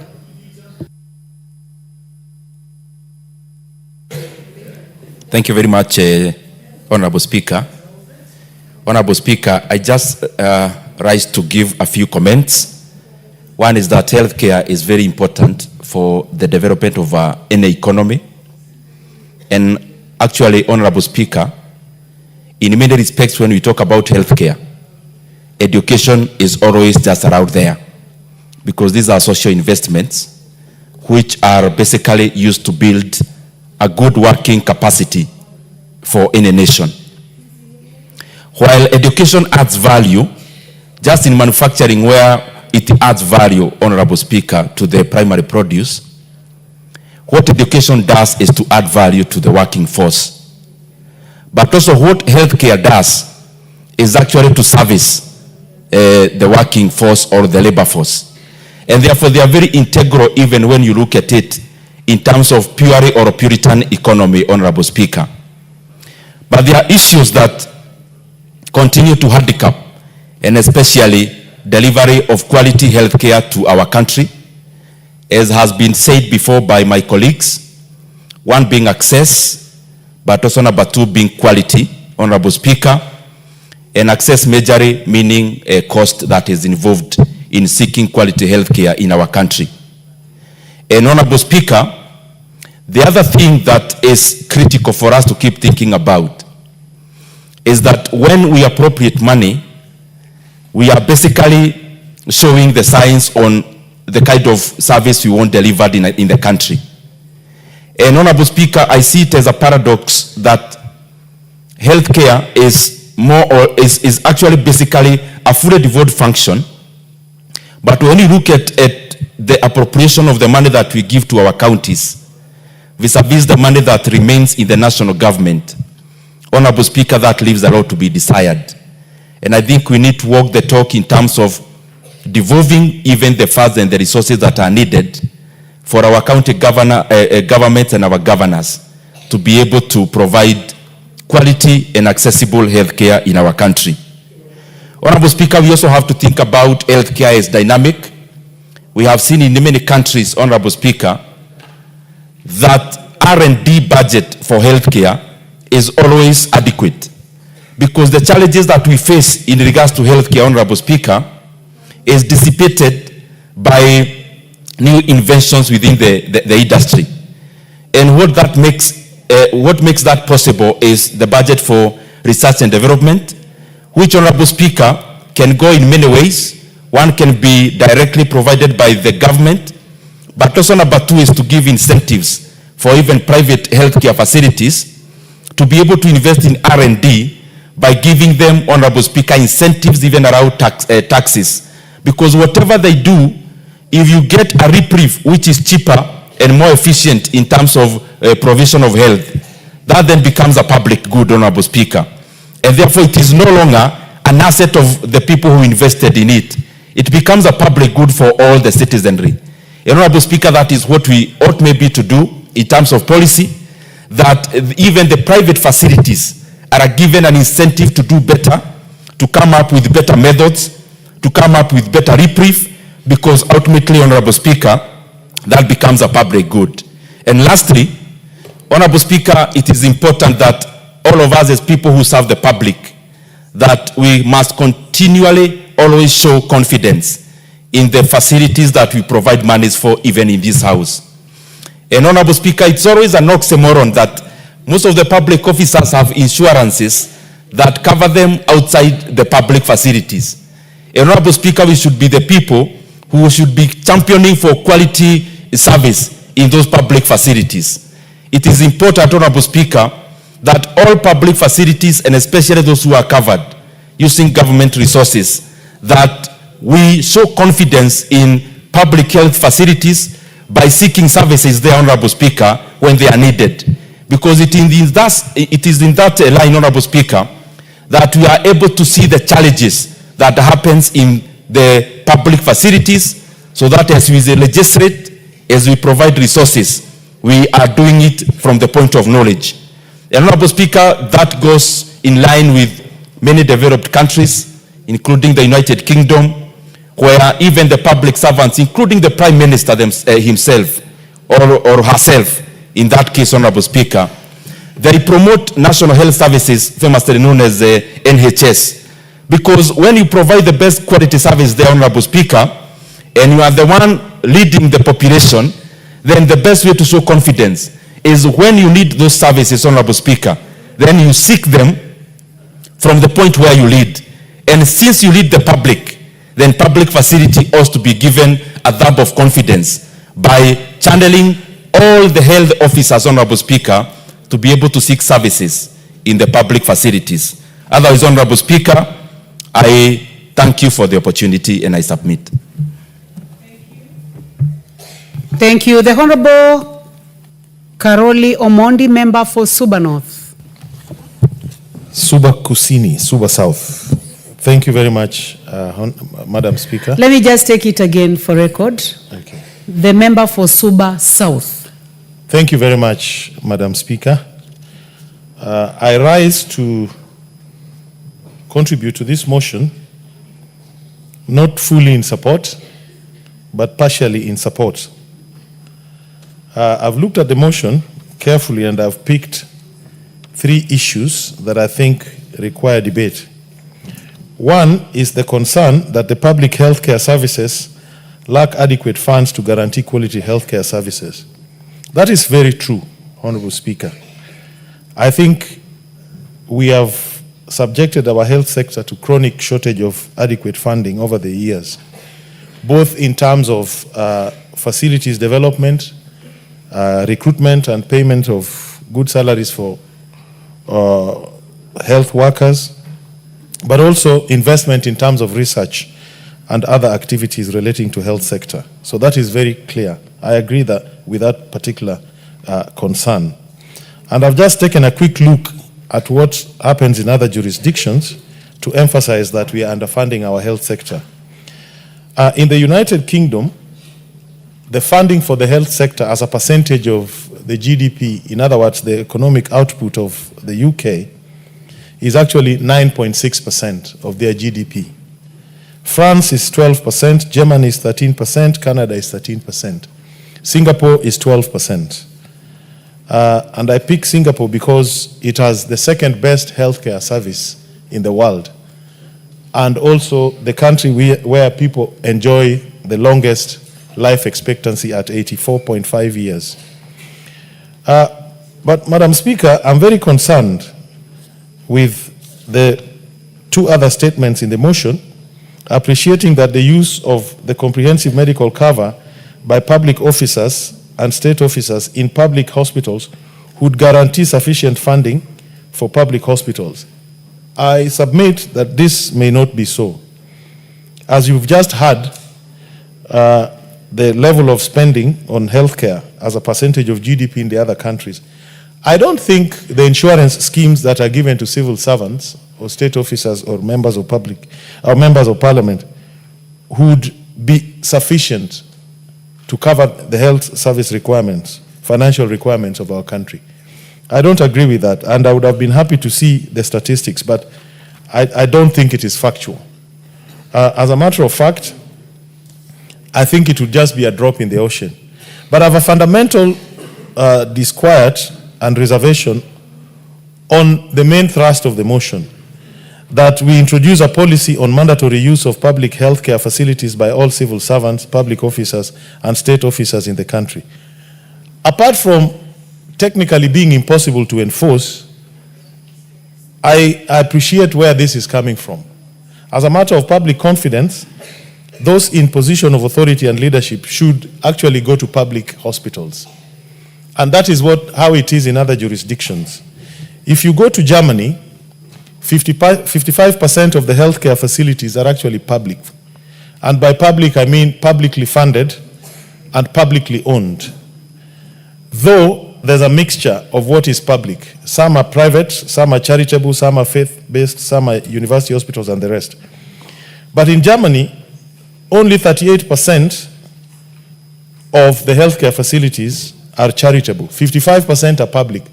As a matter of fact, only 7% are private. In the UK, 92% of the population use public healthcare facilities, the NHS. And that is whether you are in Wales, England, Northern Ireland, or Scotland. Only 8% use private hospitals. But you see, they do so not as a matter of legal requirement or as a matter of compulsory administrative action. They do so because their hospitals work.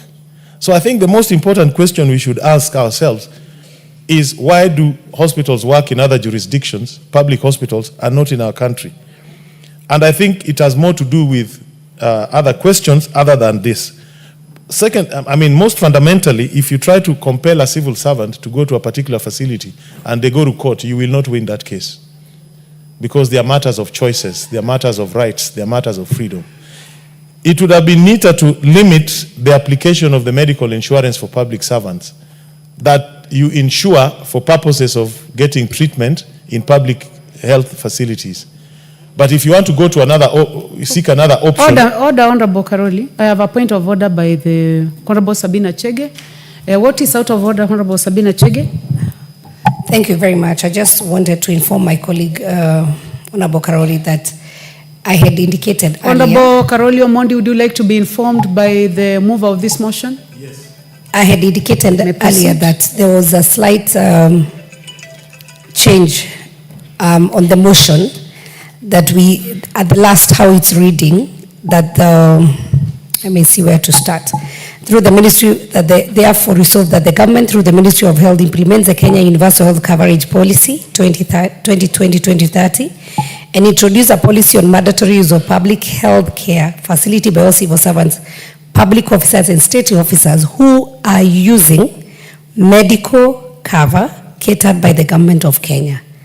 That bit was missed out, and I hear you, what you were saying. It was about the medical cover, and medical cover that is financed by the government. But public officers or civil servants, they have liberty to choose where they can access their medical care, whether they want to go private or public. But if you are using a medical cover catered for by the taxpayers' money, then the first stop should be in the in the public facility. Thank you very much. You may proceed. Speaker. I thank you for that information, Honorable Sabina Chege. That would be the right approach. However, it would not be right to make it mandatory. It would be an option, so that if I wanted to use my cover in a private facility, then I would be allowed to top up whatever is being charged in the other facility. But I think fundamentally, Honorable Speaker, we have messed our healthcare by devolution. I think I've said it several times here. Healthcare should never have been devolved. Because if you look at the experience of other jurisdictions where health services are working, they are centralized. And if they are not centralized, there are other agencies that provide the health services at the lower levels, but are controlled from a central point at the national level. For universal healthcare to work, which is an insurance scheme, it must be centralized. That is when you have a pool of enough people and enough resources to put together to run a universal healthcare scheme. And I think the good example is the UK, which has the NHS. Even though the NHS, in terms of implementation, is decentralized, it is centralized in that it is fully financed out of the national budget of the United Kingdom. If you go to Germany, they have both federal and local hospitals, but which in terms of implementation are decentralized, but the funding is not decentralized. In Italy, it is centralized. They have something called Servizio Sanitario Nazionale, and health provision and health standards and employment of doctors and health workers are centralized. If you go to Norway, they are centralized. I mean, under the Ministry of Health, though they have regional health service providers. The same in Australia, where they charge a medical levy and health is provided at state level, but funded by the federal government.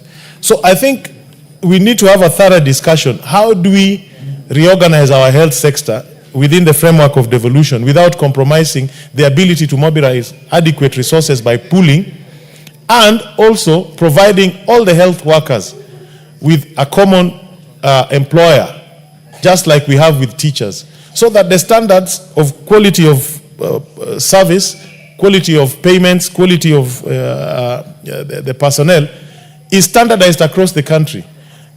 If we don't need any further research, we know health sectors cannot be run by the counties. It is obvious. If you go to all the county hospitals, you see it happening. The question is, when will this house or the government be brave enough and try and bring back health under a centralized system? And the national health, the universal health service or coverage will not work within the framework of devolution. Yeah, because they are never intended to work like that. If you look at all the other jurisdictions. And Madam Speaker, I think it is time that we had this debate without burying our heads in the sand, that we will look like we are fighting devolution. We are not. It is important that we give our people universal health cover and a standardized standards of service across the board. Thank you, Madam Speaker. Thank you, honorable members. Before we go to the next speaker, we have our guests seated in the speakers gallery this afternoon. Students from Linas Wairuru School from South Imenti in Meru County. Let us welcome to the house.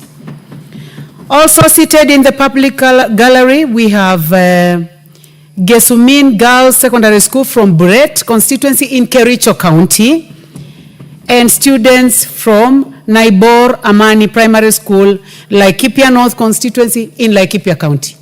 You are all welcome to the National Assembly to observe proceedings of the House.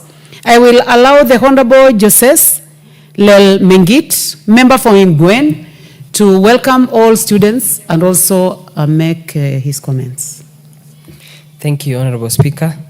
I would like, just the way you've directed, to welcome all the students who are here today in the chambers from different institutions, and to tell them to feel at home.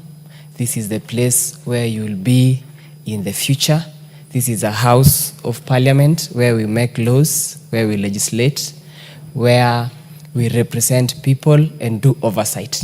This is a learning curve for you, and I also want to thank your institutions for allowing you to come here today so that you can learn one or two and get the first-hand experience here in Parliament. We've been there before, several years back, and we were very determined, we were very focused in our education, and that is why we are here today.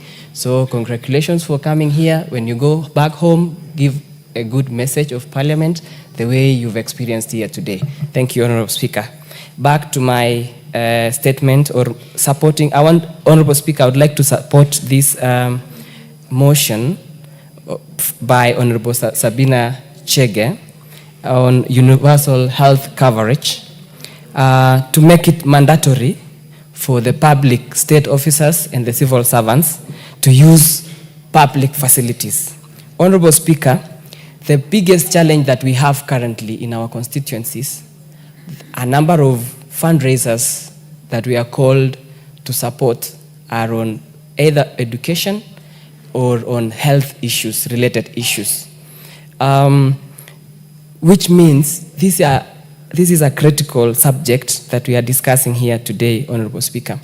And as much as we would want the government to facilitate for all or cover all the medical expenses that patients incur in this country, Honorable Speaker, resources are scarce. And remember, Kenya is a third world country. We are not a first world country that we can manage to consolidate all the resources and make the healthcare system free. Honorable Speaker, I want to agree with the motion by Honorable Sabina Chege that state officers and public officers should lead by example to get medical treatment from the public institution. That way, Honorable Speaker, we will assist and make these institutions even get funding, especially with the current SHA medical scheme, where specific health institutions receive a certain amount of money based on the number of users using that facility, whether in primary health care or up to primary health care up to level 4, level 5, level 6 hospitals, Honorable Speaker. Recently, I had testimony from one of the administrators in Kapsabet Hospital where he told me, while we were still using NHIF, the amount of money that they used to receive, because they used to receive the money quarterly, Honorable Speaker, they used to receive close to 800,000 in every 3 months. They could not even budget to buy medicine and also buy non-pharmaceuticals. But they have a very good testimony right now, Honorable Speaker, where SHA pays these hospitals or remits money every month. And the money is good amount, close to 3 to 4 million now. So they can be able to budget for medicines, and also they can be able to budget for non-pharmaceuticals, like the gloves, the needles, and make it available in the hospitals. So, and that is within a month. So you see the kind of medical scheme that we have currently on SHA is better than the previous one that we had. Also, Honorable Speaker, we need to lead by example, because this country, the public institutions are failed. They are not being run adequately, be it hospitals or schools, Honorable Speaker, because these two things are conjoined, whereby private institutions are more praised than the public institutions.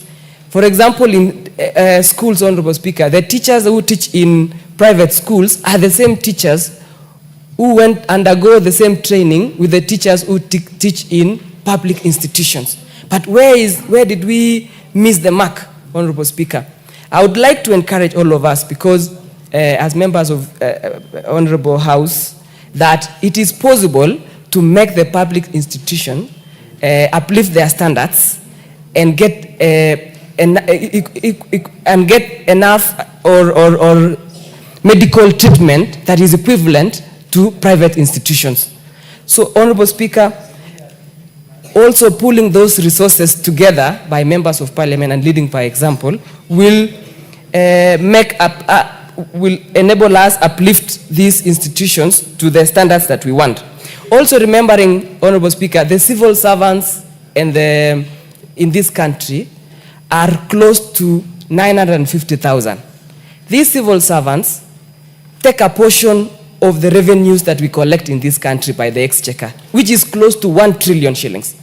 As per last year's data, recurrent expenditure of this country is close to 1 trillion shillings. The employed civil servants and state officers are close to 950,000 in this country. All the money that is being collected by the taxpayers, Honorable Speaker, are consumed by only close to 950, barely a million Kenyans. The rest of the 56 million Kenyans, Honorable Speaker, don't enjoy this kind of service. And that is why we want to encourage the civil servants, for the sake of the rest of the Kenyans, to come together agree on this policy or this statement so that we can also be fair to the rest of the Kenyans who are paying these taxes. Thank you, Honorable Speaker. I would like to support.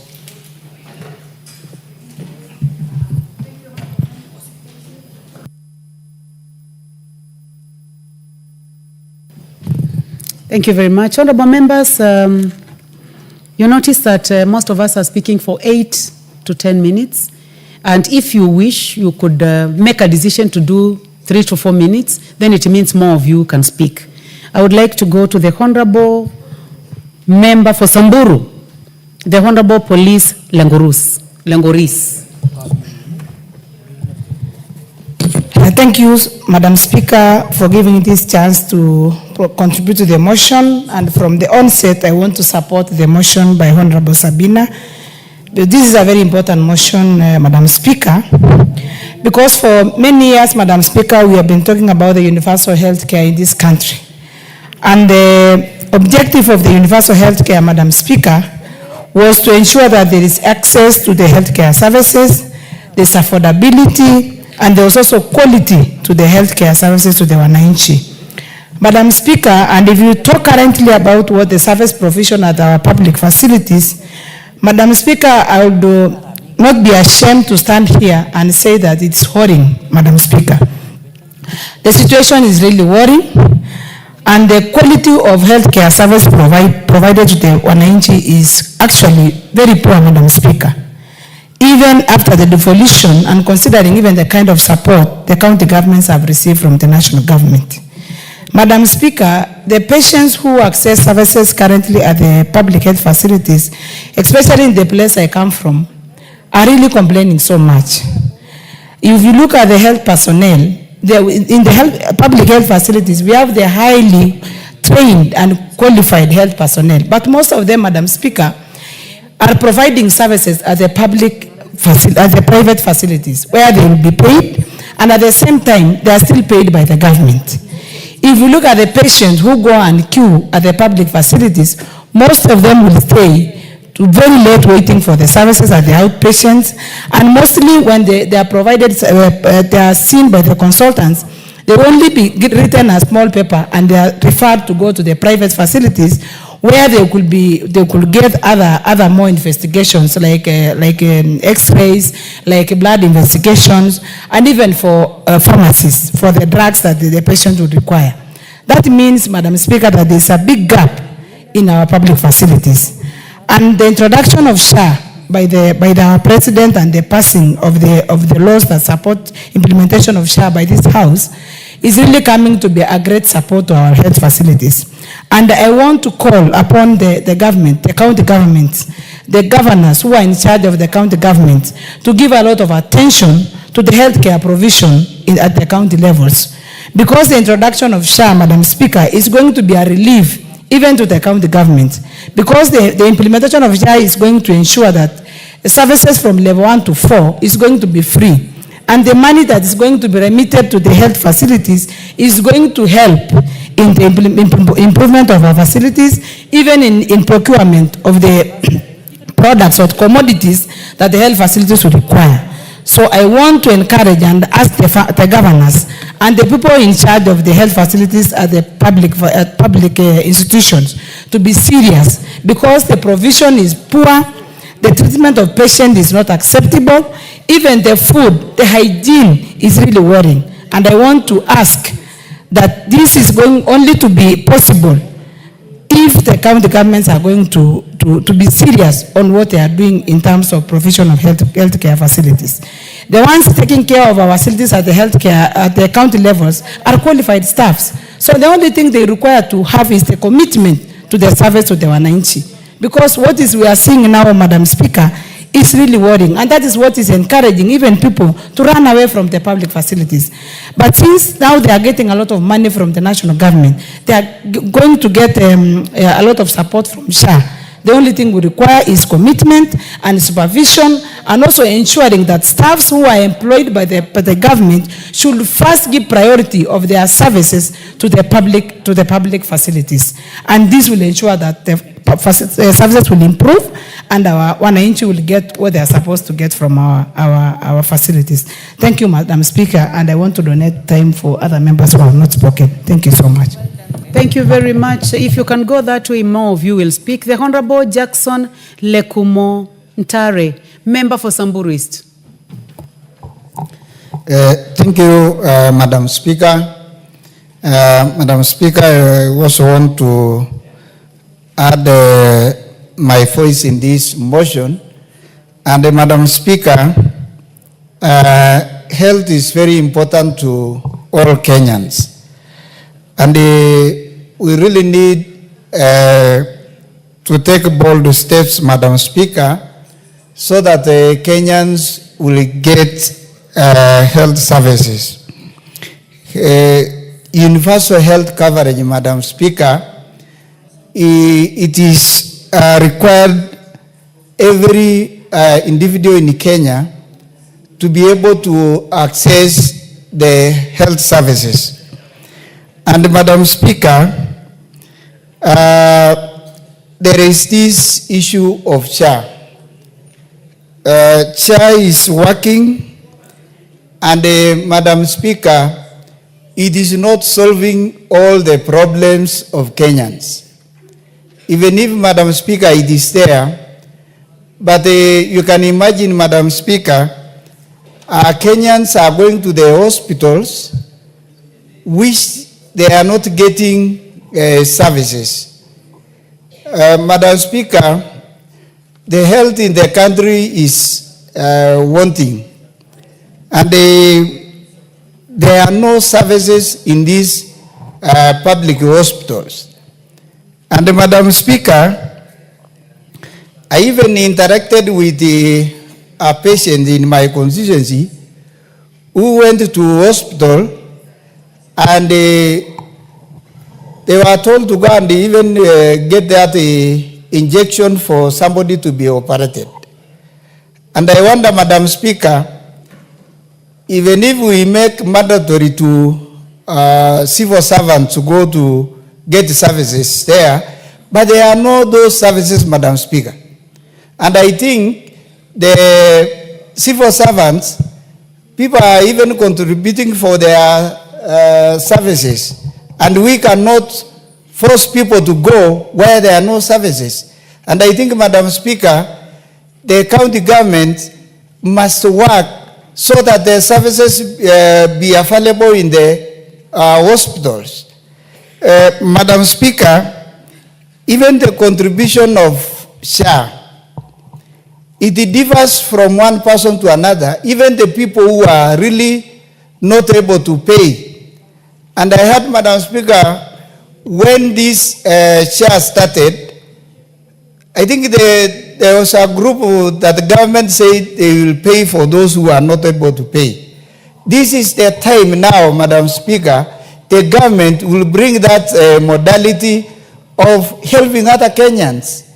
We have heard that nowadays people are paying the whole year. People who are not able to raise the money required.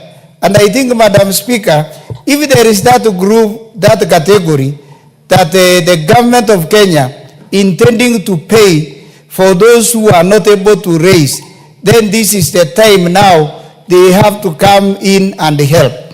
And I think what is very important is the services to be available. And this is a good motion, Madam Speaker.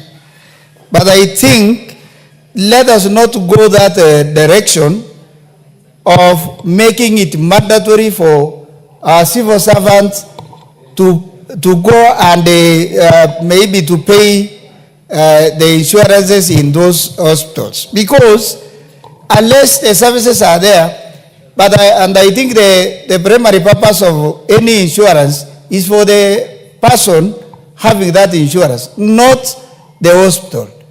And we cannot force people to go and get services where there are no services. So, Madam Speaker, I just want to say that is very important, the personnel. And Madam Speaker, one issue here, there are private clinical hospitals and all that.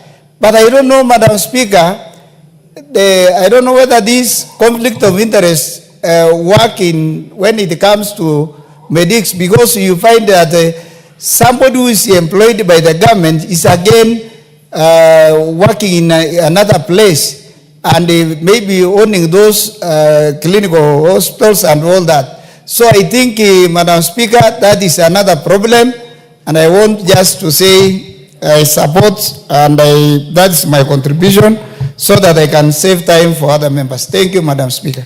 Thank you very much. The Honorable Robert Basil, member for Yatta. Thank you, Madam Speaker, for giving me the chance to contribute to this motion. Partially, I support the motion, and I have reasons why I support it partially.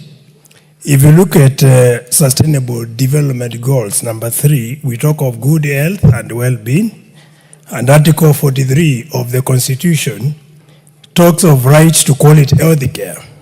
However, if you look at our public hospitals, they don't provide such quality health care simply because they are in deplorable state, Madam Speaker.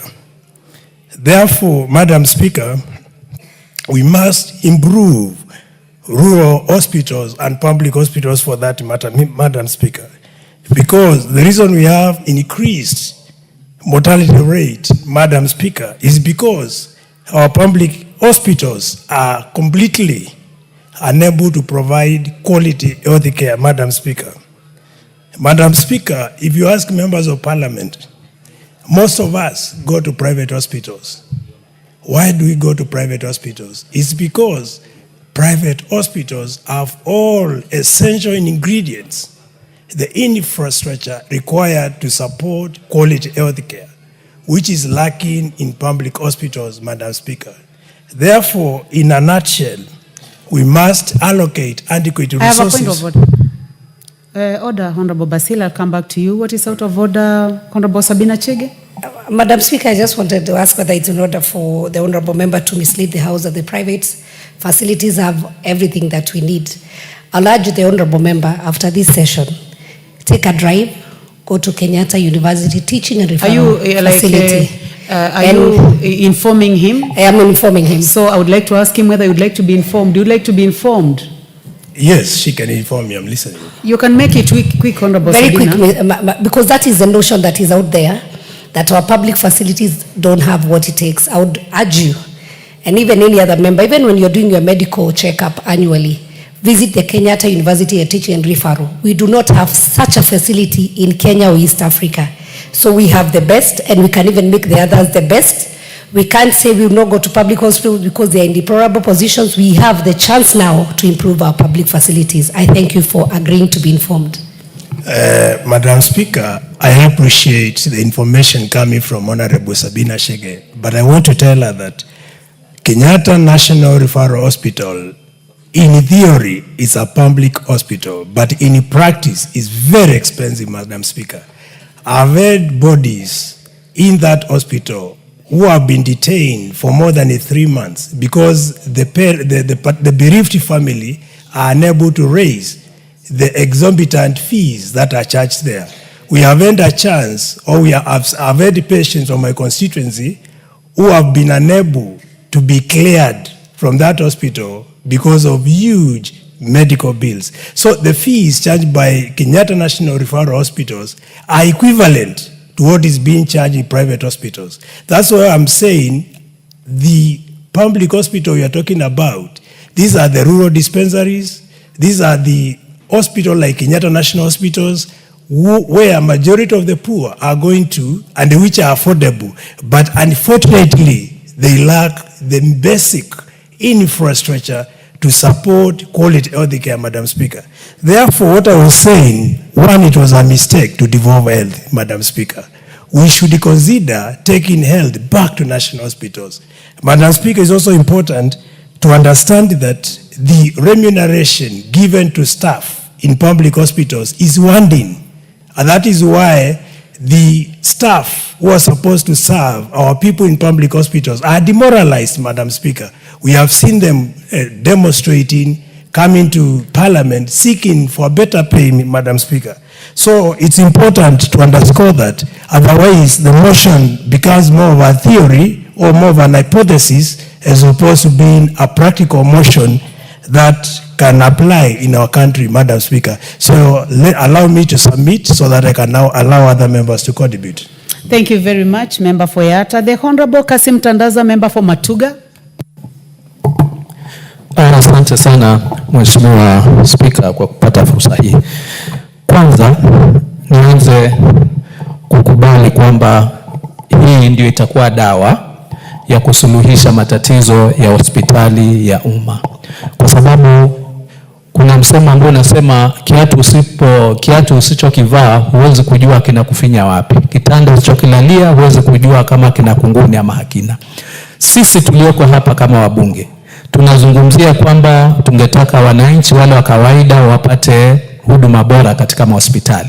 Lakini kama sisi wenyewe hatuendi kule, tukaona vile hali ilivyo, basi moja kwa moja hata yale tunayozungumza kwamba tungetaka tuwe na fedha tuzipeleke haitakuwa. Ikiwa magavana wetu ikifika wakati wa kuuma wanaenda Ulaya, na wao ndio ambao wana fedha za hospitali, wao ndio ambao wanatekana waweze kuweka vifaa katika hospitali, basi moja kwa moja fursa hii ya kuwa hospitali zetu zitakuwa bora ndio sisi tuende haitawezekana. Ni sisi tuende ndio tuweze kuziboresha, na nafikiri hiyo ndio maana ya huu mswada, kwamba ili hospitali za umma ziweze kuboreshwa, basi wafanyaji kazi wote wa serikali pamoja na wabunge pamoja na maofisa wengine, hata rais aweze kuhudumiwa katika hospitali hizi, na ndio hapo zitaweza kuboreshwa. Ningetaka kumalizia na swala la ugatuzi kwa upande wa afya. Hili ni jambo ambalo litokee na limesaidia kiasi kikubwa. Nitakuwa mfupi nikisema kwamba katika kaunti ya Kwale ile inayotoka mimi, kwa miaka 60 ya uhuru wa nchi hii hatukuwa na mahali hata pa upasuaji, lakini kwa sababu ya ugatuzi sasa tuna hospitali takriban 4 ambazo zinatoa huduma ya ugatuzi. Hatukuwa na mahali kwa chumba kile ambacho kinaitwa ICU cha wagonjwa mahututi. Kwa hivi sasa tuko navyo. Kwa hivyo yule anayezungumza kwamba inahitajikana iregeshwe katika serikali kuu, nafikiri yeye labda anaishi kwa ulimwengu mwingine ama hajatembea katika zile counties ambazo zilikuwa zimeachwa pale mbeleni. Lakini mfumo huu unasaidia, na sitakuwa nimefanyia uhaki ikiwa sitaweza kuchukua fursa hii kupeana kongole kwa rais wetu kwa kuleta huu mfumo upya wa SHA ambao unaweza kutoana pesa nyingi, isipokuwa matumizi yake ndio yanakuwa ni mtihani, na suluhisho yake ni sisi kuweza kuenda katika hivyo vituo na kuangalia na kukabiliana na yale mapungufu yaliyoko pale. Asante Mheshimiwa Spika, naunga mkono hoja hii. Thank you. The Honorable Cynthia Muge, Member for Nandi County. Thank you, Honorable Speaker, for the opportunity to contribute to this motion that has been brought to the floor of this House by the Honorable Sabina Chege. Honorable Speaker, I appreciate her thoughtfulness in this, because, Honorable Speaker, healthcare is a matter that is dear to each and every one of us. And, Honorable Speaker, I must say that I appreciate the boldness in Honorable Sabina, because she has been able to aptly point the fingers at the right place. She has been able to state and mention the public servants, whom I am included, Honorable Speaker. And, Honorable Speaker, if you look at the responsibilities that we take as public servants in whatever capacity that we serve in, Honorable Speaker, this is the team that is entrusted with the allocation and management of funds that go into the public sector. And, Honorable Speaker, I think it is just unfair that we have these people who have the responsibility of allocating and managing the funds to be able to feel the impact of their decisions, Honorable Speaker. And I don't think there is any other better way, Honorable Speaker, of having the public servants, the decision makers, be able to feel the results or oversee the results of the decisions that they have made. Honorable Speaker, I also see this as a proper incentive of improvement. We have spoken as members of this House, Honorable Speaker, to the matters and the issues that are affecting healthcare, including our displeasure about devolution of healthcare. Honorable Speaker, they normally say whatever has gone should be allowed to be water under the bridge, because probably we could reverse the decision, but as it is, we cannot reverse the decision, Honorable Speaker. So what we should do as a leadership is to find proper solutions to make sure that healthcare, while at the counties, or that while it is being managed at the counties, Honorable Speaker, not only works, but is becomes affordable and to the people, Honorable Speaker. Lastly, Honorable Speaker, the reason why we have issues with public facilities is because of something called public confidence. The public, Honorable Speaker, has lost confidence in public facilities. One of the contributing factors of the public losing confidence in those public facilities, Honorable Speaker, is because most of the time, us, the decision makers, do not partake of those public facilities or do not use them, Honorable Speaker. And I want to support this motion.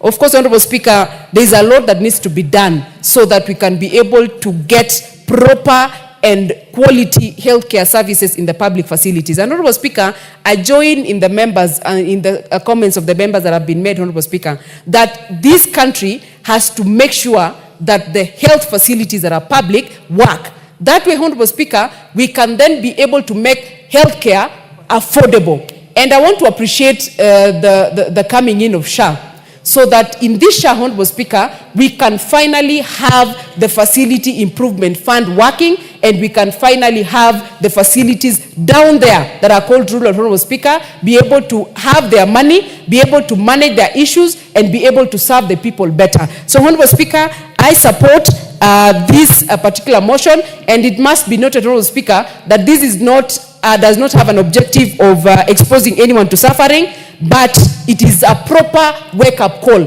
to the leadership and to the servants in this country, Honorable Speaker, that healthcare must be accessible and must be affordable and must be up to proper standard so that the people of Kenya can be healthy. And a healthy nation, Honorable Speaker, will be a healthy nation going to the future. I support, Honorable Speaker. Thank you for the opportunity. Thank you. The Honorable Janet CTNA, member for Turbo.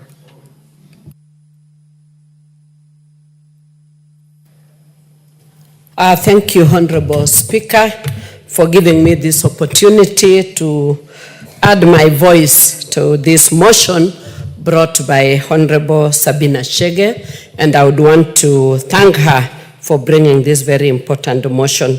Honorable Speaker, a healthy nation is a strong and stable nation, and therefore every person having a right to the highest attainable standard of health is a very important aspect. And therefore, I want to support this motion and request that we increase the funding for health, for our health care in this country, so that we can be able to get quality health care services to our people and ensure availability of drugs in the hospitals, all hospitals from level 1 across board, ensure that their drugs are available. And Honorable Speaker, I would also want to support that we build the confidence in our institutions by ensuring that the public servants actually go to these facilities, which by doing so, we will be oversighting these institutions. Once we are there, we will even stop the doctors hopping from one private facility to the other to provide services, whereas they should be providing the services in the hospital. Honorable Janet. I know that there are members who would have really wanted to participate in this motion. The Honorable Charles Ngusi Anguna, the Honorable Kwenya, the Honorable Wilberforce Oundo, the Honorable Ibrahim Sanei, the Honorable Catherine Omanyo, among a few others. But it's unfortunate that now time is up. Honorable members, you have a balance of 8 minutes, Honorable CTNA, so you are free to come and participate another time. Honorable members, and the time now being 2 minutes past 1 p.m., this House stands adjourned until today, Wednesday, 23rd July 2025 at 2:30 p.m.